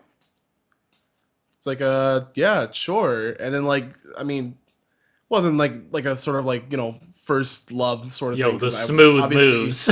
fucking 4. I saw Shut the, up. I saw this on a soap opera. No, I definitely did. Like, I mean, like it's whatever. It's like, really wanted to show affection toward this girl, so like, why not? And then like we just kind of like became really kind of close in that respect until like she moved away or whatever. But anyways, if we're not talking about like little kid shit, um, it was definitely I was um like maybe 12. I was like maybe yeah, I was like maybe 12, and again, like if you're thinking of like a, or if you're like, or if you were like assuming like a younger age, again, I was not well liked in school, and also people knew that I was like 3 years younger than them, so that was a thing. But so I was 12, and I was graduating eighth grade, going to ninth grade, and all that stuff. So since I didn't really have a powerful computer at home, I would hang out at the Cleveland Public Library, like right around the corner from where I lived, and meet up with some friends there, play a little bit of card games like the Yu-Gi-Oh, Pokemon, all that stuff. Go on the computer and view MySpace, because what else is there to do on a computer besides actual academic work? Um, there was this girl that really made me love redheads. Yeah. Yeah. There was a girl that really made me love redheads. She was tall, she was pale skin, had freckles. She went to like a middle school like right down the street from me, and like she would hang out there every day to do schoolwork and all that stuff. Me and my group of friends would like heckle, because who does schoolwork at a library, right? Um, but she came to be like one of the group of like people that we hang out with regularly and all that stuff. And I obviously she was fucking attractive, so I took an interest in her. Um, we were walking home from the library one day, and I'm like, you know what? And I decided this on like the bus home. Like I'm probably gonna ask this girl out. I'm probably gonna do it because sure, what is there to lose? So we get to her like her street or whatever, and then like we stopped to like talk about something, and then here's where my heart would start racing, because again, like I could get rejected, I could get like shoved away, get called something. Like there was an overwhelming fear of like rejection there, but it was cool because I'm like, what do girls like? Shit, what do girls like? So there was this sort of bracelet on my right arm that my grandmother had bought me. Yeah, I know, right? This is gonna be really horrible. Um, I'm like, you know what? Uh, Maybe we should, kind of like do this like a lot more often, like spending time with you and all that stuff, and you know, maybe on a better level. And she's like, what do you mean by that? So I slip on my bracelet and I give it to her. I'm like, I want you to be my girl. She's like, what? And I just moved in, and 2 seconds You later, called the Akama support? You were wave dashing in? I basically did that. Like the bracelet was the cable jump H on incoming. And I just went for it, and there was a warm feeling in my heart that I'm like, thank the fucking Lord that I was not rejected, because if I had given this girl like an expensive piece of jewelry that I didn't even buy, my grandmother did, and once she finds out, if she ever finds out, it's gonna fucking kill me. Oh, okay, never mind. This worked out perfectly. Cool. Fine. Yo, And again, whenever like, jewelry is involved, the cable jumping H is it's pretty relevant. It is unblockable. it sets up the guard break, man. It sets up whatever I'm gonna do next to be the unblockable. Like that. I felt I was pretty smooth then. I felt that was a smooth move on my part. Bravo, Bobby. Bravo, Bobby. And then later she went over and like made me dinner and all that stuff. I'm like, yo, this is pretty fucking cool. This is amazing. My first girlfriend, awesome. Yeah, my first kiss happened to my first girlfriend before she even became my girlfriend. So that was pretty nice. It was really nice, actually. All right, so Screw I that gotta- bitch to this day, but like, yeah. Yeah, it was really nice for that time. I felt really smooth. So, what types of things are there to do as a dating man in Cleveland? um, and what like Where are you what's like the taking? age range are we talking Where about? are you taking the sweet speed running and FGC honeys that you obviously run into? Obviously, because there are a plethora of them. I can just pick them out of a lineup. Sure. Um, no. I wasn't really a dating man. I Yeah, like I but don't. what is there to do out there? Like, what do you? What's it doing? There's a lot to do in Cleveland. I mean, like if you're a sports fan, we have the not even I wasn't even gonna talk about our sports teams, but there's a sports ball stadium, there's a basketball stadium, we can get like overpriced hot dogs, sure. Our teams may not be the best, but you'll have a good time sitting in the nosebleeds, I guess, with your man of You're not choice. selling this that well, are you? Look, um, it's kind of hard for me to say because I don't really I'm not kind of not sure like what would constitute a date with a girl or whatever, and that sounds that Well, means first really you fucking go out and let me rephrase that because that just made me sound really awkward. So the things that maybe she wanted to do, maybe I did not want to do. My idea of like hanging out and having a good time would be like go to the arcade or like go to a coffee shop or something, and like so what are just okay? What are some good arcades? What's the good coffee shop? What are these places? um there was a franchise called Aladdin's Castle, which is to this day I believe to be the very best arcade that I will ever have gone to. Because there were a lot of people there that not only played like the fighting games and competitive shit like that, but like you saw like the DDR heads, the really beautiful Asians. Um, Yo, it's always the Asian girls with the DDR, isn't it's the Asian girls. I think I might have found a glitch in this game, by the way. Anyway, it? Yeah, that is pretty interesting, actually. yeah. I'm Just all, so I'm all for you're continuing to hook up your oh homies right now.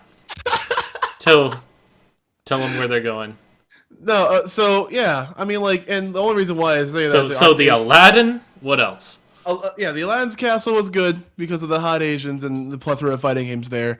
There was the Play to Win Cafe, which was not as great of a place, but since Aladdin's Castle kind of like shut down, people went there to like play pool or whatever. And it was like more of like a nostalgic thing. Um, and like the only reason why I say that arcade would be like really great to take a girl on a date on because I was good at games. I could definitely win tickets and I could probably win her like a stuffed bunny or some shit.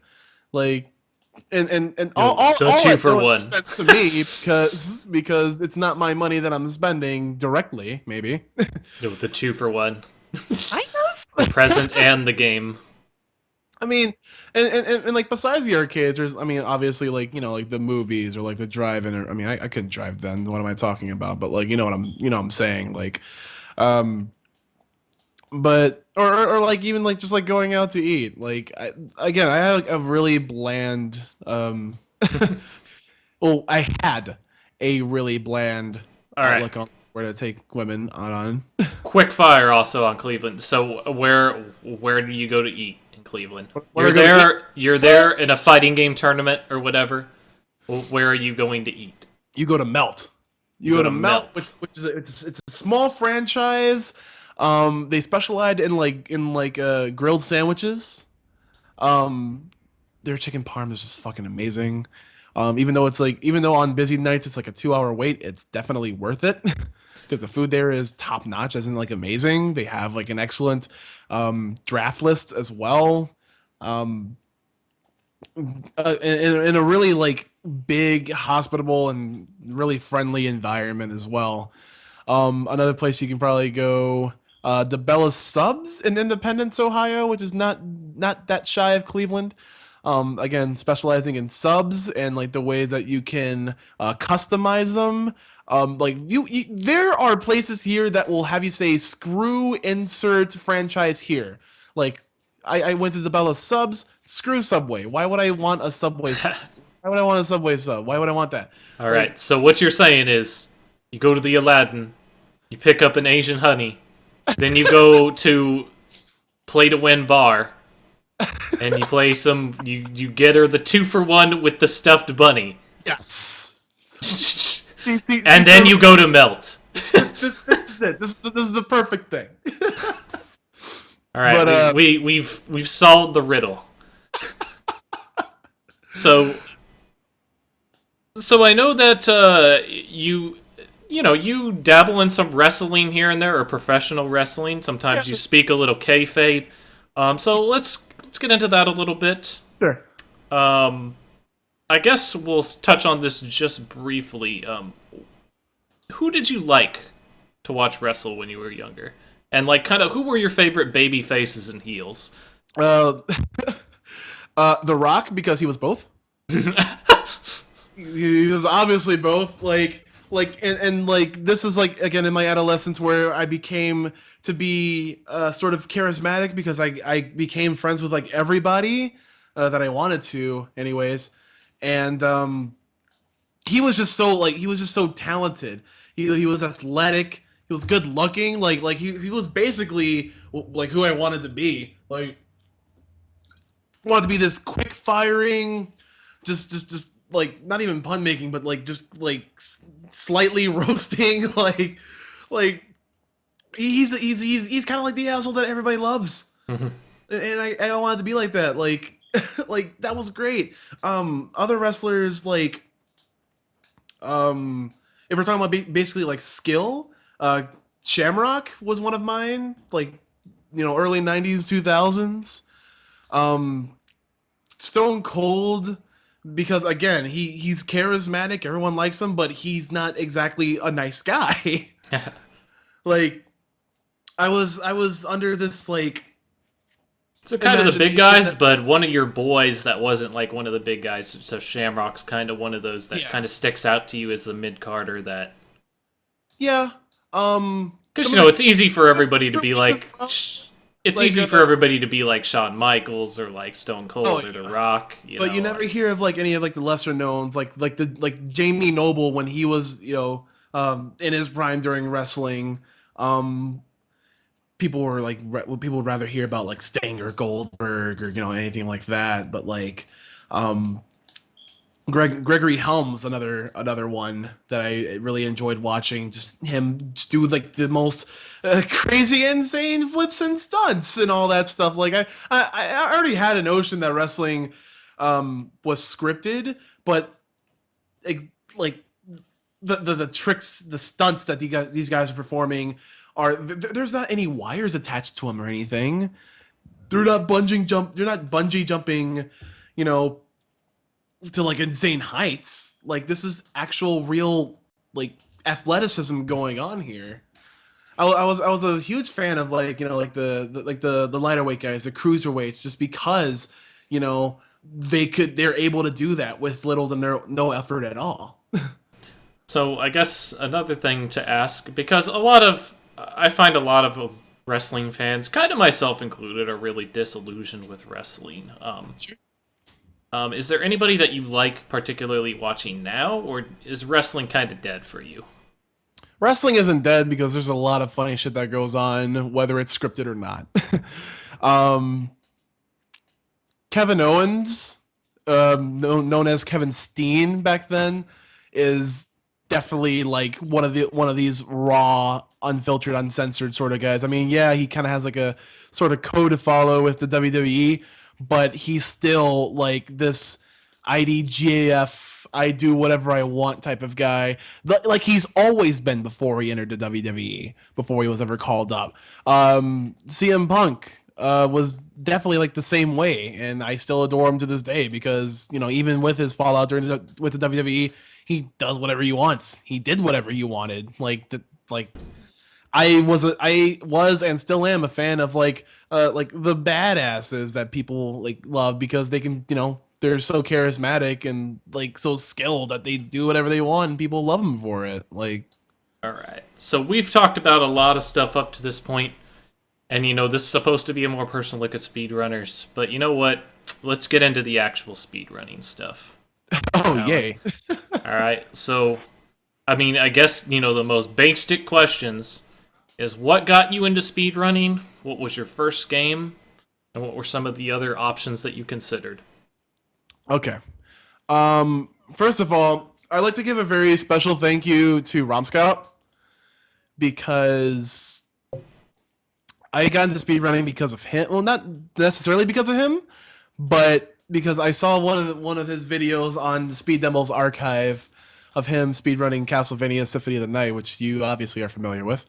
But at that time, actually, in my adolescence, I regarded Symphony of the Night as like the best game of all time. As in, like you have so much freedom, so much exploration to go, like or to do, places to go, like a multitude of items that had like special abilities. Alucard, who was like a complete badass, saying like, you know what, I'm just gonna go ahead, I'm gonna kill my dad. Sure. And I saw one of the speedruns online. I'm like, yo, this is actually insane. Like, maybe when I get another copy of Symphony tonight, I may be able to do it. Another game that I grew fascinated with when it came to like watching speedruns was Mega Man X, because that also played a huge part in my childhood. Like basically like the sort of retro games that I grew up with.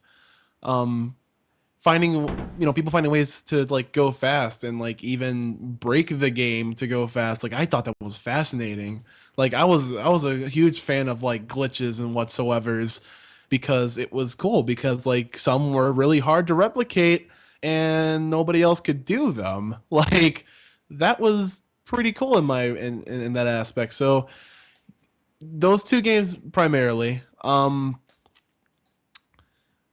So you I mentioned Symphony of the Night's your first game running. Were there any other ones that you kind of considered, even though those were your kind Not of really, because by then, or because back then, I was just a big fighting game head. So like I wasn't really intending to take this speedrunning thing like massively seriously. Because like when I first started up my Twitch channel, it was gonna be like, fighting game stuff. Like, hey, Cleveland has a scene. Let's go ahead and expose that scene. I'll have people over for fighting game sessions and whatnot. We also had like tournaments that could possibly be streams. I'm like, hey, when I first started up my Twitch channel, I'm like, hey, just follow me, because I'm gonna be posting some like really good fighting game community content. I'll stream like training mode because again, like I was pretty good at the games that I played. So there was that, and then there was this one day where I'm like, you know what? I know some of the strategies in Symphony of the Night, even though I hadn't really, like studied them, but I know about them. I knew about like the shield dash. I'm like, you know what? Let me practice the shield dash. Let me practice, the sort of route, how to do things. Um, that like Scout did. I wasn't really keen on like doing extensive research because again, as a kid, I hated doing homework. So it definitely wasn't about that. So I'm like, you know what? I'll start the simple things. I'll start with like movement, and all that stuff. Okay, cool. So I started streaming on Symphony of the Night for the Xbox Live Arcade, which by the way was the first game that I ever purchased for my Xbox. I thought it was like $10 well spent. still the only game I purchased for my Xbox. The $200 Soten box, if you will. But so yeah, so I go ahead and I stream some stuff, and like I'm not really paying attention because I'm working on strats. I see a guy going by the name of Foregone Moose saying, "Hey, that's not the way you do that." In true Moose fashion. Yep, exactly. Like just sort of like not the way that you do it. If you want me, I'll show you how to do it. I'm like, or I can tell you of some place that you might find some information to do it. I'm like, okay, cool. What am I missing? First of all, Where's your stopwatch? How are you gonna defeat Doppelganger if you don't have your stopwatch? How are you gonna do it fast? I'm like, where's the stopwatch? And he's like, oh fucking Christ, kid. like, and like, I'm not mad. I knew I was gonna get some shit going into this because again, like Soden has a pretty tight community where it was all like, we shaved down our times. We kind of know what was going on. Um, I'm like, okay, just teach me these things, or like, tell me what I'm doing wrong. He's like, okay, well, first of all, listen to this or watch this. He links me to TurboDoc 702's any percent tutorial for Symphony of the Night. I'm like, oh, okay. So that was basically my homework for that night. Like, I'm like, okay, you know what? I'm going to learn about this step by step. I've seen the times on the leaderboards. It should only be about like, I don't know, maybe like 30 minutes for my first try or something. Let's see what we can't get done. And like, I was so fascinated by the amount of like information and depth to such a short category for a speed game. I just stuck with it.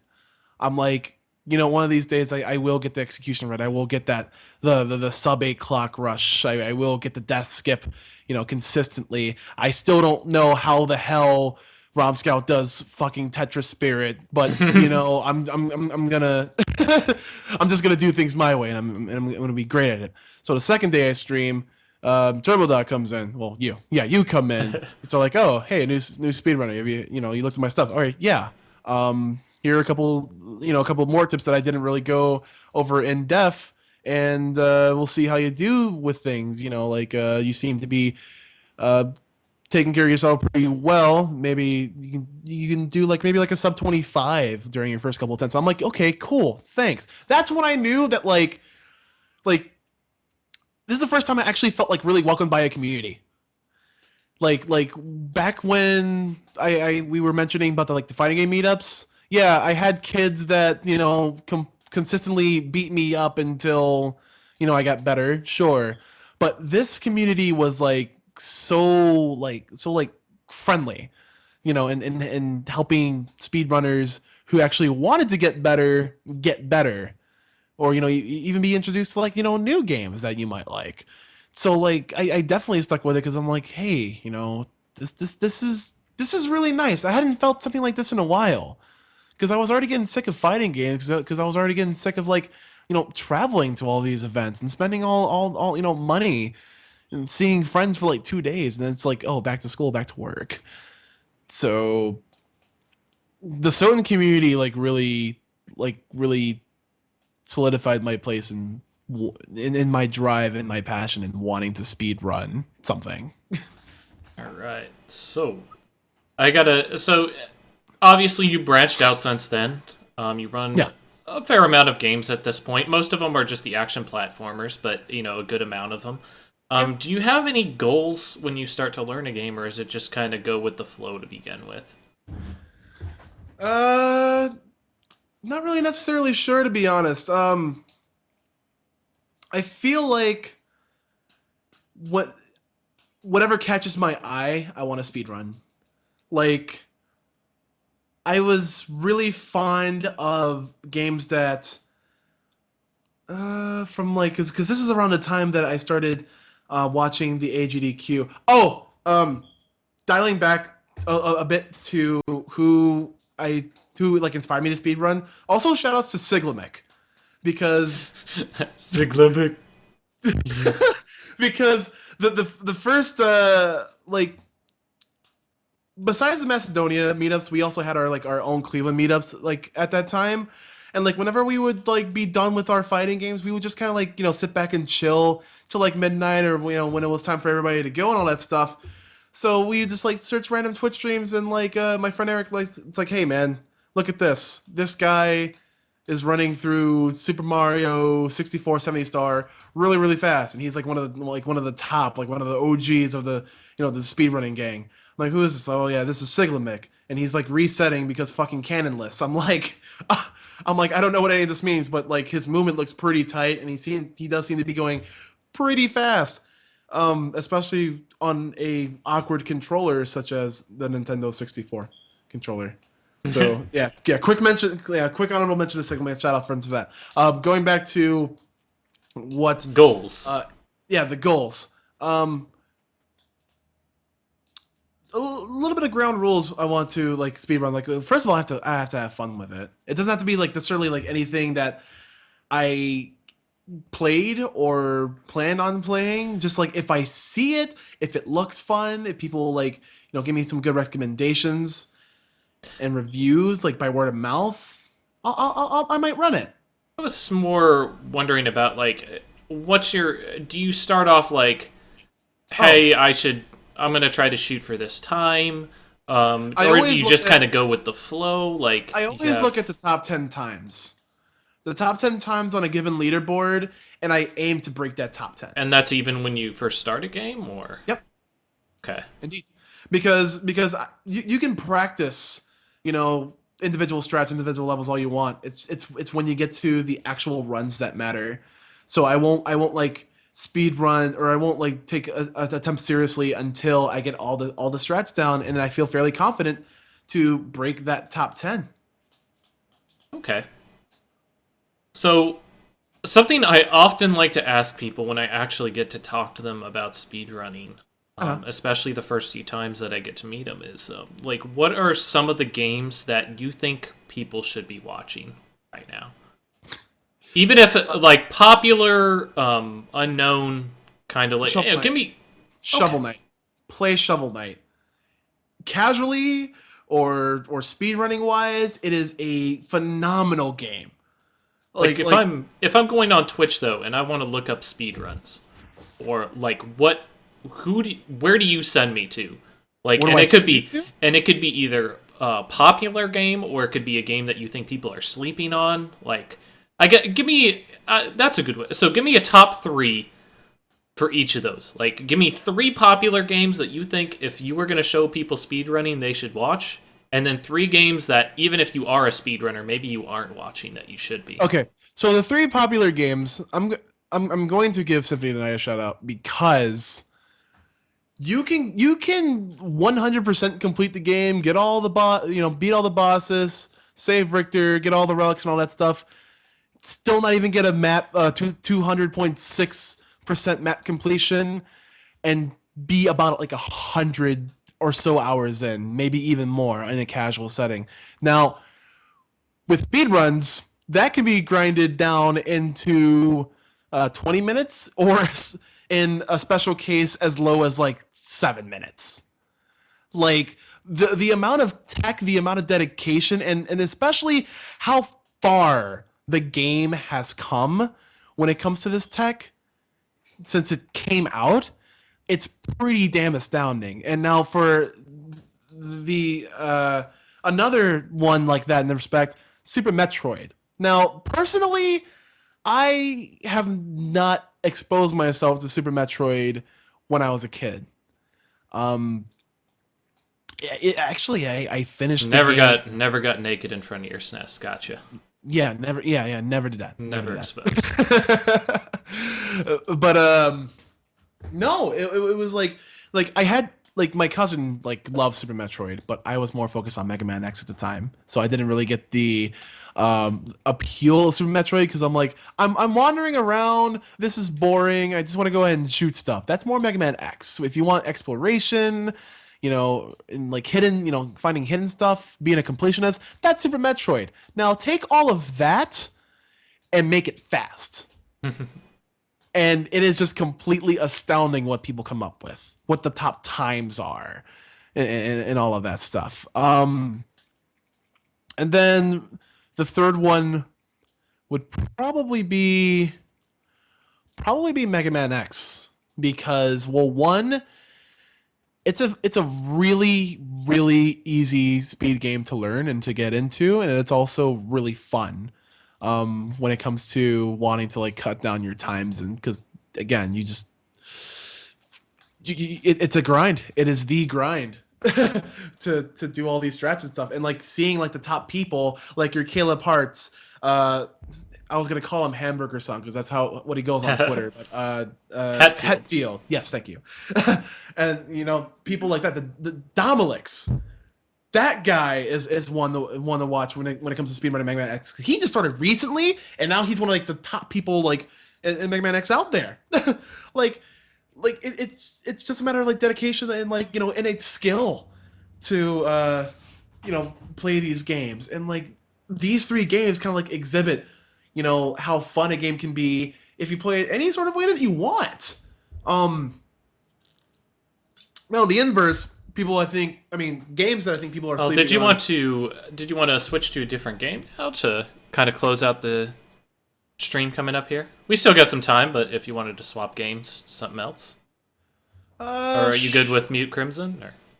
No. Well, that would also be a game that I feel like people are sleeping on because, it is fairly recent, sure, but people, especially when they're exposed to like awesome games done quick and all of that stuff, it's like not a lot of the indie games are really that noticeable or noticed, especially when people submit games to GDQs. Like people want to see Mega Man, people want to see Donkey Kong, people want to see just stuff like that. So you mentioned Mute Crimson. What would be two of the other games that you would say people need to start watching? This next game that I'm going to bring up,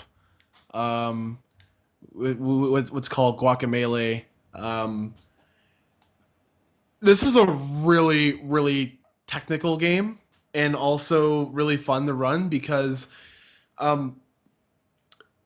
much like Mute Crimson, it kind of plays on like the sort of like nostalgic aspects, like the it's what we want to call, or it's what I would like to call a Metroidvania, where it's like you have pretty much all the freedom in the world to travel, to discover your power-ups, to your weapons, or like your I don't want to call it mana, your stamina here.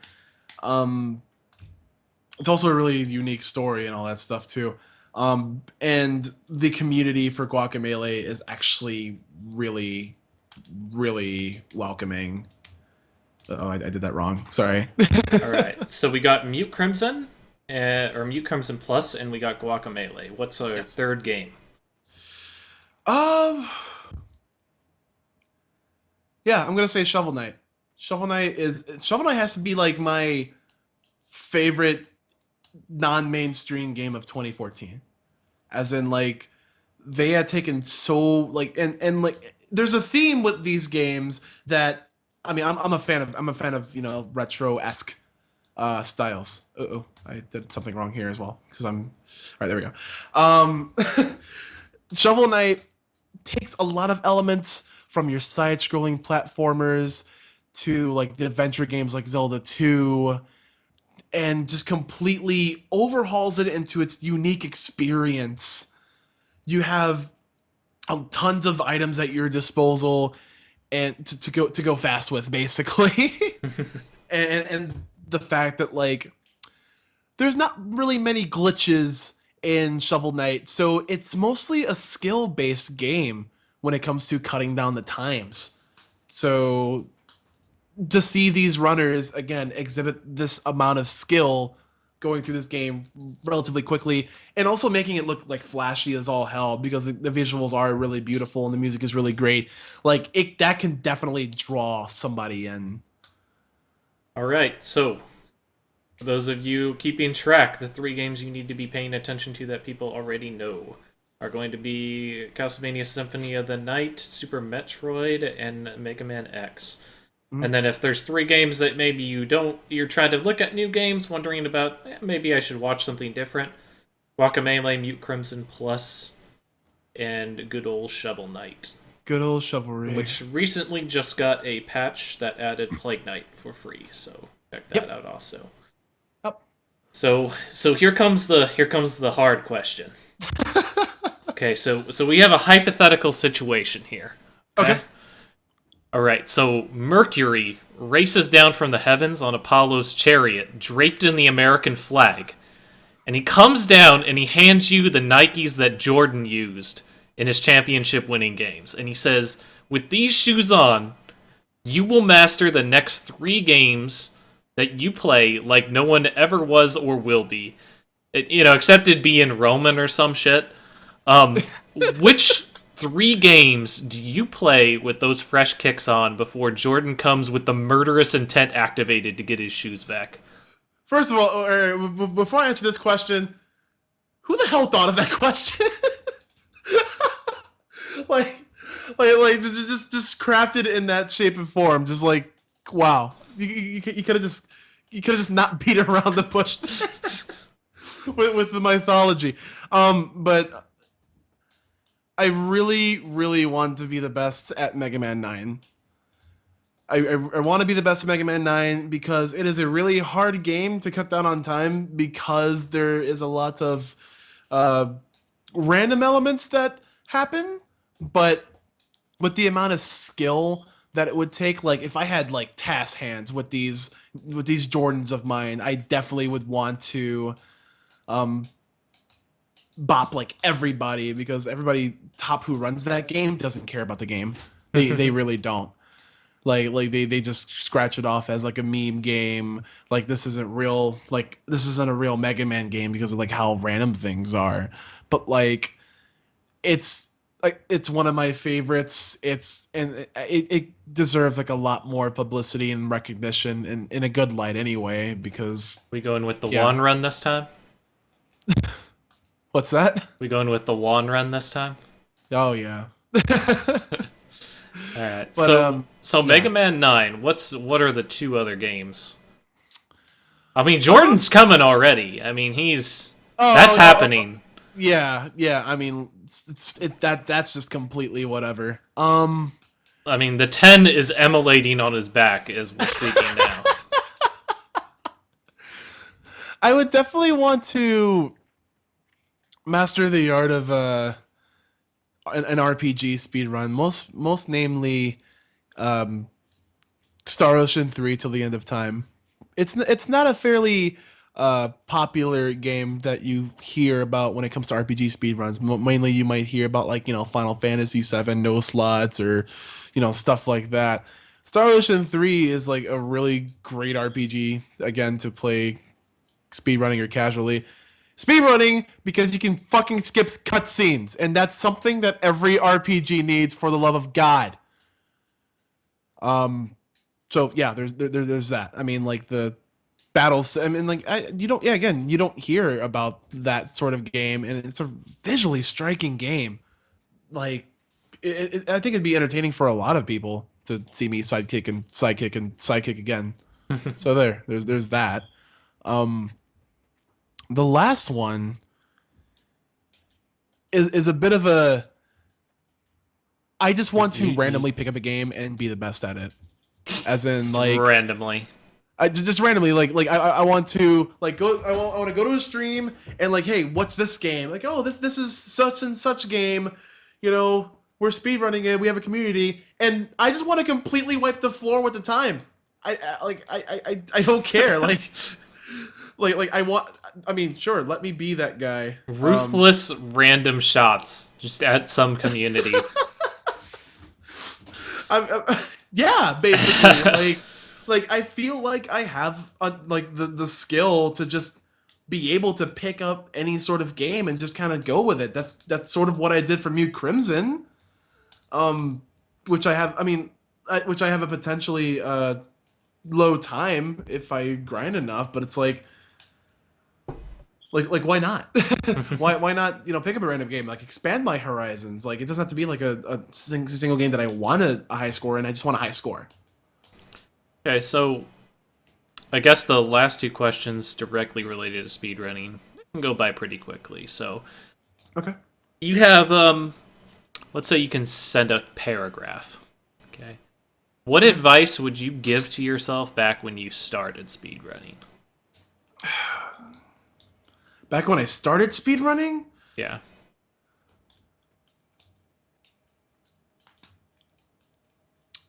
Stay dedicated. There are a lot of games that I have played between like the Mega Man 9 to Soten that I just completely dropped for like no reason. And like I let a lot of the community down. Well, not a lot. I mean, it's not like I'm an influential figure or anything. But I let some friends down, like when it came to like, hey, I'll speedrun this game. Yeah, no worries. And I just like kind of like completely forget about it, or I completely drop it.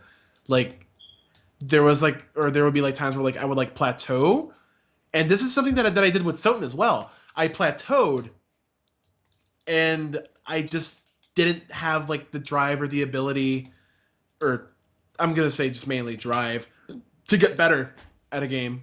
Yeah, already hit the top 7, so that's about it.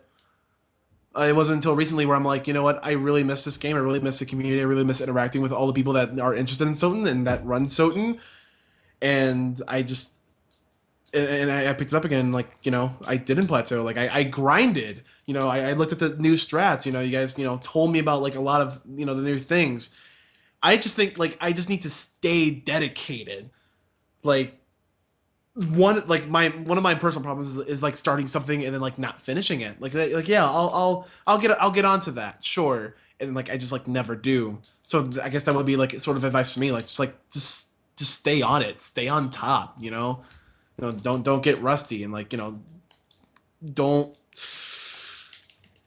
always shoot for like the high expectations, because like especially when you're from a competitive background like I am, you don't want to be complacent with like, 8th place or whatever, or you Right. don't want to use like all the slow strats, because that's not how you go fast. So yeah, there's that. So now the last one. Sure. So we talked a lot about positive things and kind of neutral things, but I guess we're ending this on a low note. So what is the worst game you have ever played? Have actually played also. Not speedrunning? I mean, Or I don't think you would have speedrun the worst game you had. I mean, you'd have to be an idiot to do I that. don't know. You play Shining Force Neo, so I don't want to hear that shit. Um, God, the worst game that I've ever played.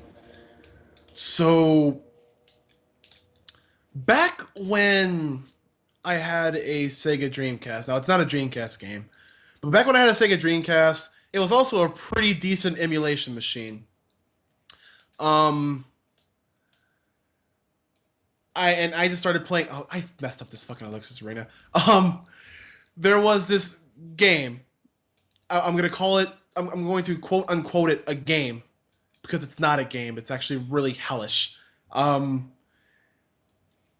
it's a really old retro game too. And it's actually based off of a pretty good um kids show called Rocky and Bullwinkle. Are we talking Excuse my French, Nintendo but or are we talking the yeah, NES one? Okay. yeah. Fuck that game. As in, if I were to write a paragraph to the developers of this game, like I would ask them to please kindly do something really harmful to themselves, because why would you ever push such a suffocating game out? It suffocated me to play this game. Turbo, we've talked a bit before about bad games. Remember how you said that playing Mega Man X6 completely like made you sick? This removed my ability to breathe correctly.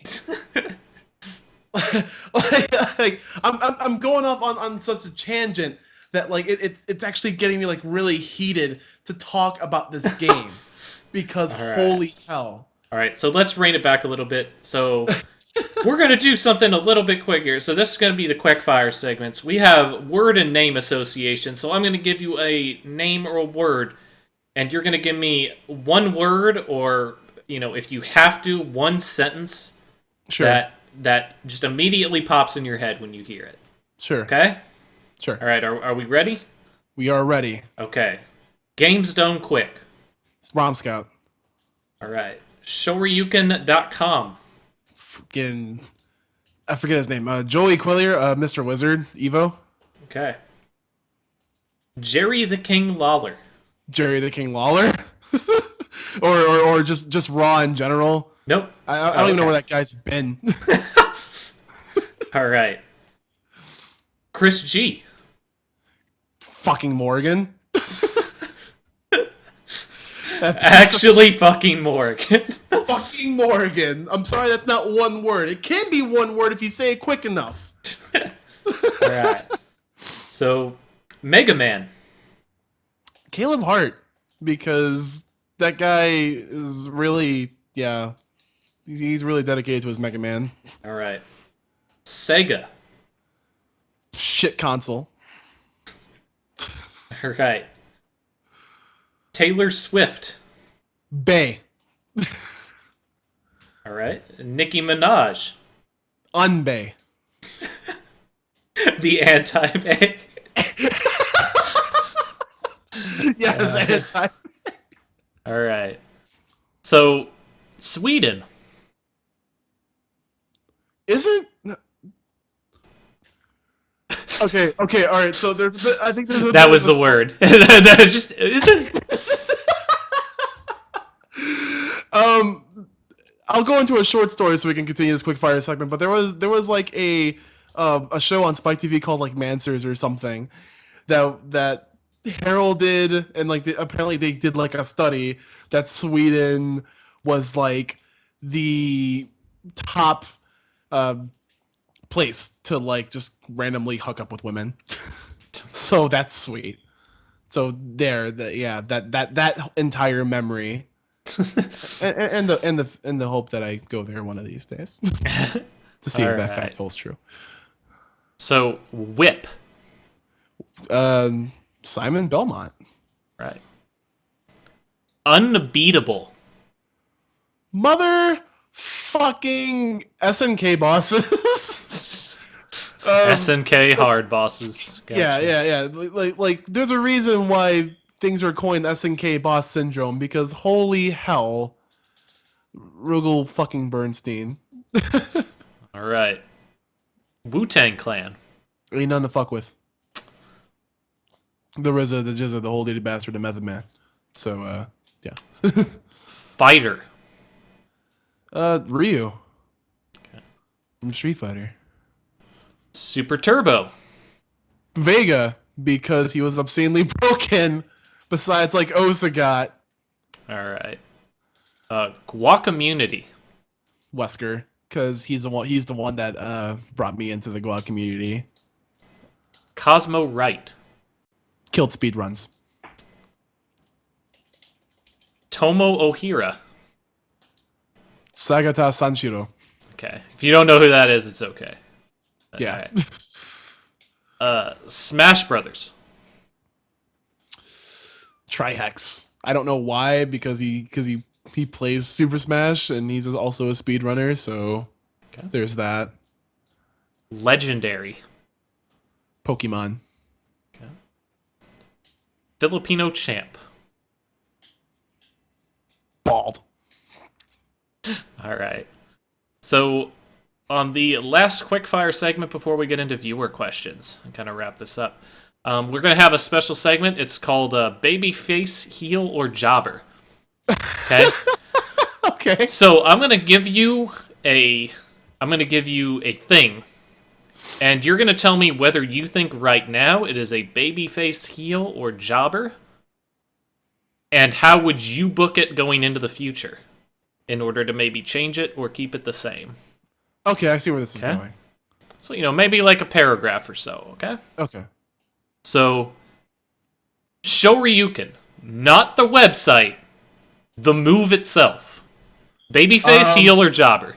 Jobber, because, and I'll tell you why. Because much like every like newbie like out there, they coin Shoryuken as like as an unbeatable move because it's invincible or whatever. But when it comes to like the higher level play, if you start mashing that shit out in front of me, it's gonna get jobbed. It's I'm going to completely crush you because of that.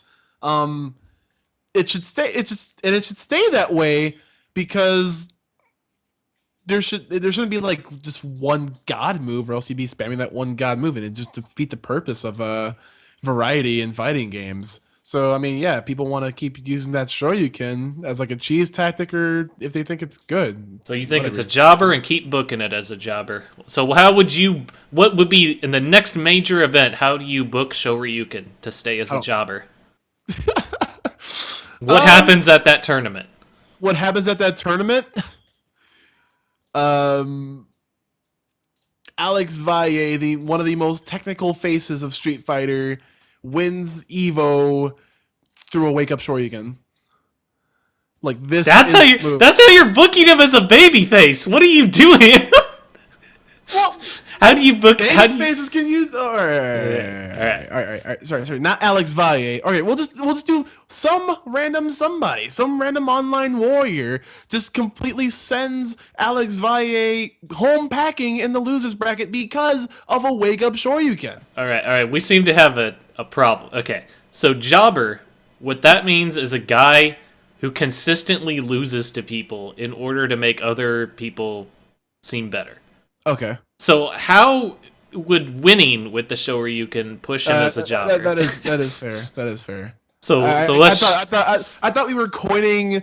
So Like, let's I go thought we were strike. coining Shoryuken as like a jobber, like a scrubby sort of. No, like, no. So let's not strike out here. Okay. So third swing. Okay. How do you book it at the next major tournament to keep Shoryuken a jobber? Oh.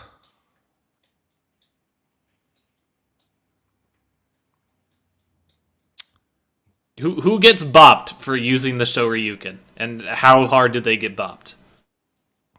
Okay, so I got it. So Chris G. Now, if you don't understand Morgan in Ultimate Marvel Capcom 3, she actually has like one of the most invincible DPs, and it's actually fairly like quick and all of that stuff. So here's the thing, and here's the scenario. So we have Vaneeth. Vaneeth is a Firebrand player who can set up unblockables on incoming because fuck Firebrand. Now, somehow he misses the unblockable. Morgan lands on incoming, and he just straight cranks out the DP. Only to figure out that Chris G has no X Factor to cancel it with. Therefore, Firebrand does his little. Now I don't know how well versed you are in Marvel's Capcom 3, but Just he likes to, paint it for the viewers. so he has this move where he grabs you by the legs and takes you to the other side of the screen called the kidnap. So like this is basically slow motion. Like she is rising into the air. You are seeing the pupils widen on Chris G because he's mashing X Factor and he doesn't have X Factor, and you just see this guy really fucking smug, like, oh, you fucked up. You fucked up. And he gets carried away by this bat demon thing. Killed in the combo. Guy comes in. Yep. Guy comes in. Firebrand does his unblockable thing and firebrands the rest of his team. And that's it. All and right. that's it. That's the dream. Okay, so Proto Man, babyface, heel, or jobber? Proto Man will be a babyface, and yeah, no. He was definitely a sort of like heel. Like I don't know how to coin him like in the early stages, because like this is like back to like Mega Man 3 or whatnot. But So right now, So, regardless of this kind of ambiguous nature he's had, maybe even up to this point, so you say babyface. How are you turning Proto Man babyface? how am I turning him babyface? Give him his game. Fuck Mega Man. Give him his game. Revive the legacy of Blue Bomber through the Red Shield. It's perfect. All right. Okay, so Richter. I and I'm going through like Symphony of the Night storyline here because I think it's just amazing. I I would. He is definitely a babyface, but I definitely want to paint him as a heel because that sort of played so well in the Soten storyline, where it's all like, hey, if you've played like Rondo of Blood or Dracula X or whatever, this is a really cool character. You know, like he saves like all these people. He defeats Dracula. The Belmont legacy lives on until later when that doesn't really necessarily happen with Richter. I love seeing the reaction, and this holds true in wrestling as well. So Soten happens, okay? So Soten happens. Is that staying? Soten still happens. Soten still happens. Okay, so Soten still happens. What happens afterward that Richter turns heel? Where's his actual turn to the darkness? So, and this is where Soten doesn't happen. Instead of defeating Dracula, Richter comes in and steals Dracula's essence, therefore becoming the Dark Lord himself. As in, like, basically like how Lords of Shadow came. So why does he do this? Why does he do this?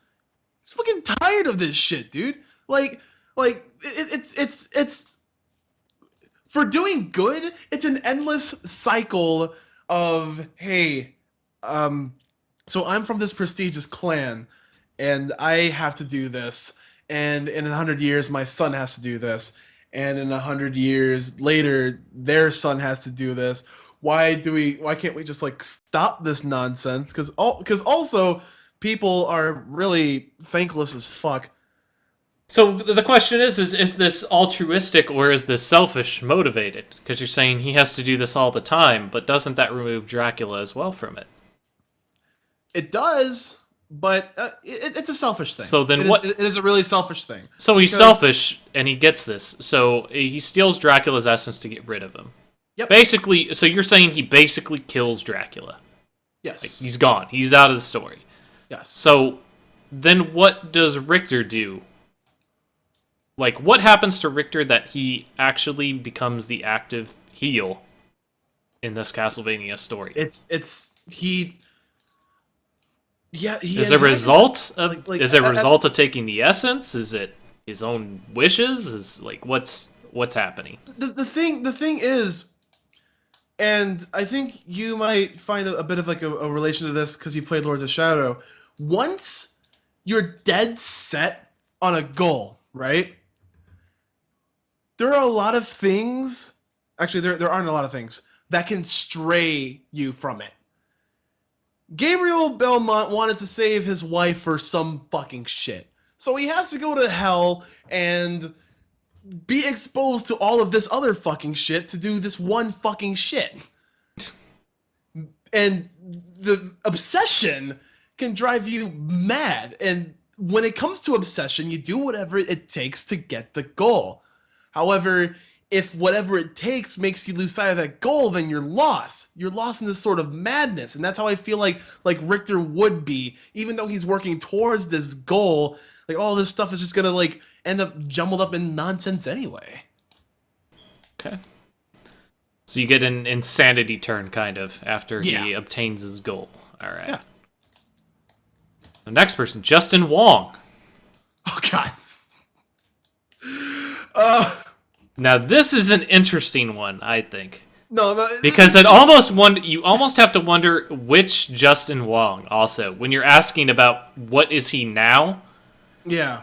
And then which Justin Wong do you want to become whatever he's going to be in the future, or are they related? I think he's a babyface now. I think he's a babyface now. People still love him. He's still really knowledgeable about his stuff. He's not really that much of a dick. I wouldn't want to see him go heel though. I'd like to see him keeping booked as a babyface because we do really need like that influence in the community. Like we need that positivity. Honestly. All right. I mean, I'd say that's pretty good on it. Yeah. Slurpee Ninja. Slurpee Ninja. If I had a world record, he'd be such a jobber, but I don't. But he's a babyface in my eyes and a heel in another, just because um like he's my rival. So like I mean like there can be like friendly competition, but I come from a place where it's sort of like not like that. I come from where it's like when there's things on the line, you're The not my Ken friend and anymore. the Ken and Ryu dynamic, basically. Kind of. Yeah, like we respect each other, but when it comes down to it, like what's mine is gonna be mine, and I'm gonna take it. Okay. Directional pad. Sexual Pat's such a jobber, dude. Holy hell! Like, Just no. like in the competitive like his aspect, like he's a jobber, but like honestly, I want to book him as a babyface. He is a really influential figure. He's a really good guy. He helped me through like a lot of things, a lot of even personal situations, and like he's not really afraid to like lend a hand. So So so book him as a baby face, but he's not beating you to do it, right? yeah, yeah. All right. Um, D pad. The actual D pad. I fucking hate D-pads because they're not all universal. They're not all the fucking same. So like, even if I buy like a So the question like is so they're obviously not babyface, right? So no, which are they? All right. they're a heel because I lose my runs to them. Okay. But they aren't a jobber. No, they're not a jobber. Like the They are a competent form of motion, but they piss you off. Yes, All right. exactly. All right. So how do you book them in the future? Maybe as a babyface because the D-pad is the design of the D-pad is the most influential symbol of video games. Besides, like the different like colored face buttons or whatever. People. That's an interesting point that you have there. I mean, a lot of people think that like something like Pac-Man or a Space Invader is kind of that universal symbol for video games, and like people say Mario also. I'd Yeah. almost say that a D-pad is either up there or maybe even surpasses those. Because like we talk about things like Pac-Man, we talk about things like the Galaga Alien. Not many people, especially from like this time, grew up with those characters. Grew up in like the arcade sort of scene. With the D-pad, it's been so it's been used in almost every freaking video game controller from this age, the past age, and possibly for future ages to come. You see this sort of up, down, left, right directional. It's like, hey, I know that. Hey, that's from a video game. Actually, it is like it's video game hardware. There you go, right? So how do you book it then to push it to that babyface status from being a heel? Do you push it as that kind of historical thing? Yes. Do you just make a better D-pad? Do you?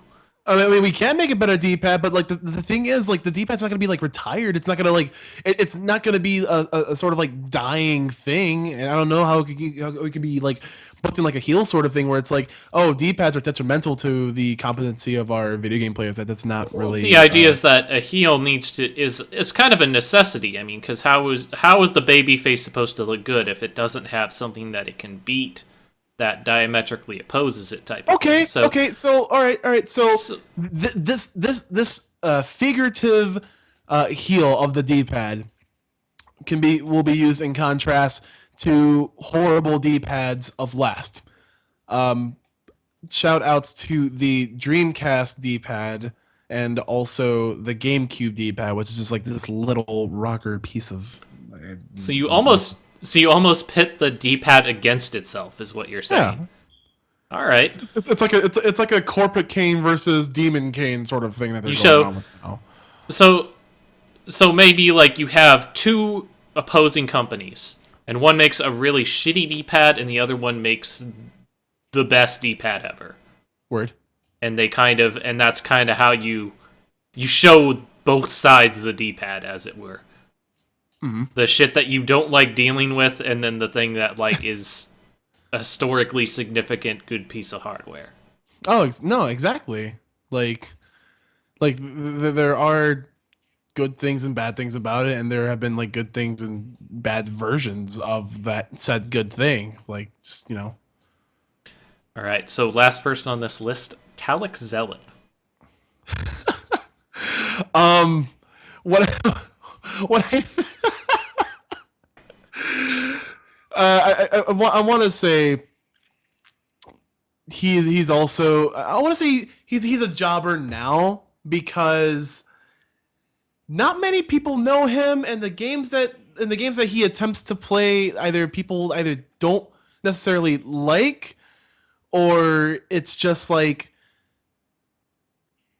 he and this is all like disregarding Soten, because he's actually like really good at Soten, but like Mega Man 9, like he's not really, like he's never played like a platform like that before, stuff like that. So like of course he has like a sort of like lack of skill in that aspect. However, I would also want to book him as a sort of heel, because I am saying all of this shit and he's going to prove me wrong, and he's going to talk a lot of shit to me about it, and I want that to happen. All right. Like, yeah. So we're going to move on to the last part of this segment. Went longer than expected, but it's all right. So we have viewer questions, and we got a few of them. Now, I did not screen these. So, like, I checked to make sure there wasn't anything extremely offensive in them or whatever, but Sure. This is your community that sent them in.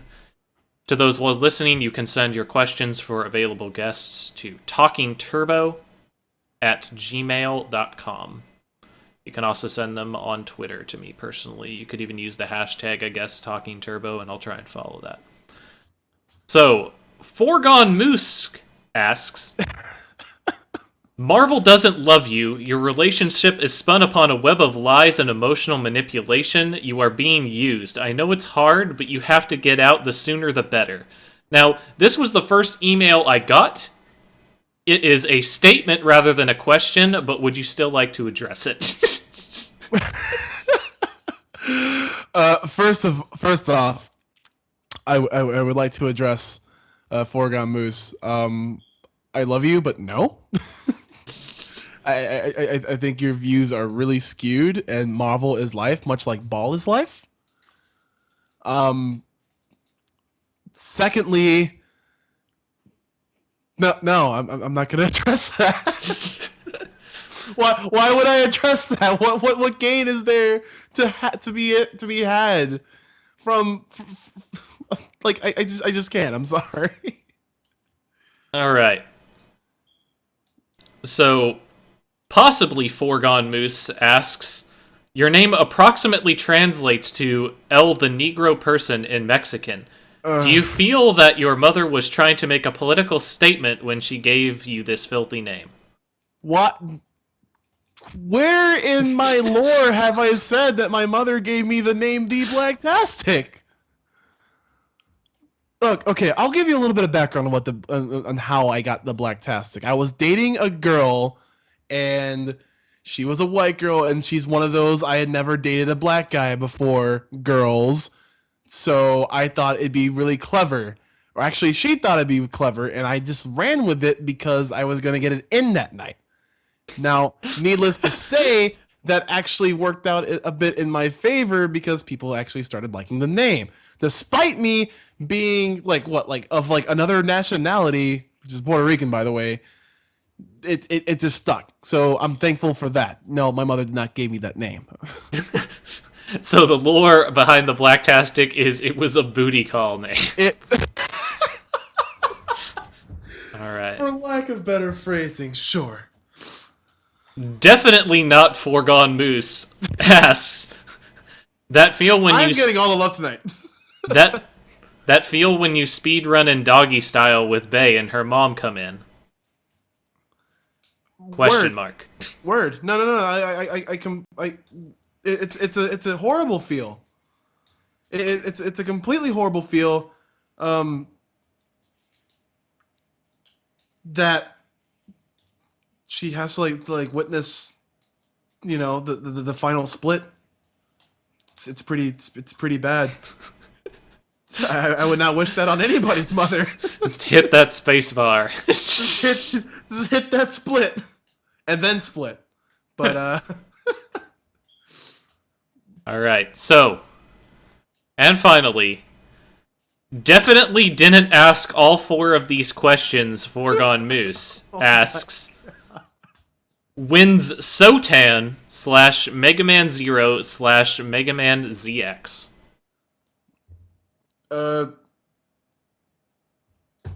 wow.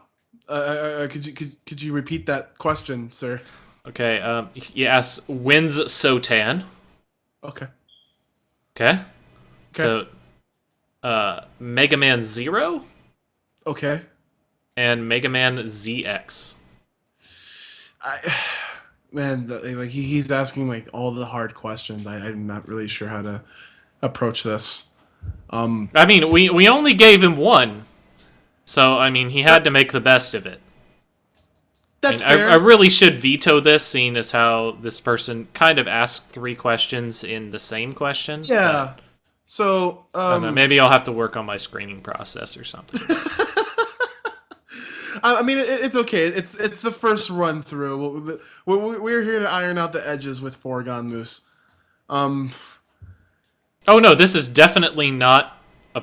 This is definitely didn't ask all 4 questions. Foregone Moose. Oh, Different person, obviously. Yeah, I'm completely mistaken. I'm completely mistaken. I'm so sorry. I didn't mean to personally attack Foregone Moose like that, or not even definitely Foregone Moose. But Sotan, maybe sometime in the near future.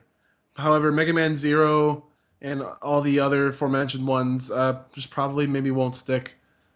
Maybe you should like ask better questions next time, Mister. Definitely, 100% did not ask all 4 questions. Foregone Moose. Sorry to disappoint. However, that's just the way the cookie crumbles. All right. So, I mean, that's pretty much all the questions that I wanted to cover for now. This has been, I guess, a supersized episode. We'll be going ahead and kind of trying to keep it down to between an hour and 2 hours. I'm still kind of working on format in the future. But I'd like to thank my guest, TheBlacktastic, also known as Bobby Cruz. Would you like to give a shout out to anybody, any social media type of stuff you'd like to plug? Anything of that nature? I mean, first of all, I'd like to thank Mr. Turbo Dog himself for having me as his first guest. It was a bit long-winded, but I hopefully brought to light a couple of things, like how I like my Asian girls or whatever. But no, in all, it's really it's all in good fun. If you guys want to. Go ahead and give me a follow on Twitter at TheBlacktastic or Facebook.com/TheBlacktastic.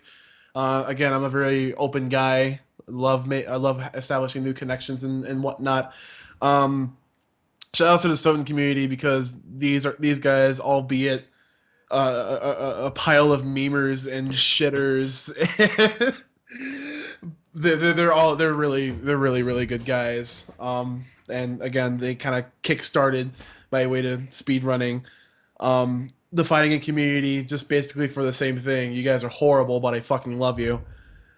And also, Katie for sticking with me through Meter Burn. Colt Cabana for inspiration on how to better my Meter Burn podcast, because this guy's really influential and I love like his way with words. Yeah, I think that's about it. Alright, everybody. So that's going to do it for episode 1 of Talking Turbo. I will be making updates on Twitter over time as to who I might pick up for a possible second guest for episode 2. I got a bunch of people in mind for these, but really I just wanted to get some content out there, see if the interest is there for this type of media, and if it is, then hey, I'll go ahead and continue to do it, and we'll get better production values than this, because this is kind of thrown together at the last minute. But, yeah, I'll try to get this up on YouTube as quickly as I can, and I will be restreaming it to Twitch fairly soon. Any parting words before we cut? No. Just no. I love you guys. That's basically all I can say right now. And thank you for your continued support so far. All right. So, I guess we'll finish it off in the words of Dr. Sub-Zero, stay Tor. And we will see you next time on Talking Turbo. Have a good night, everybody.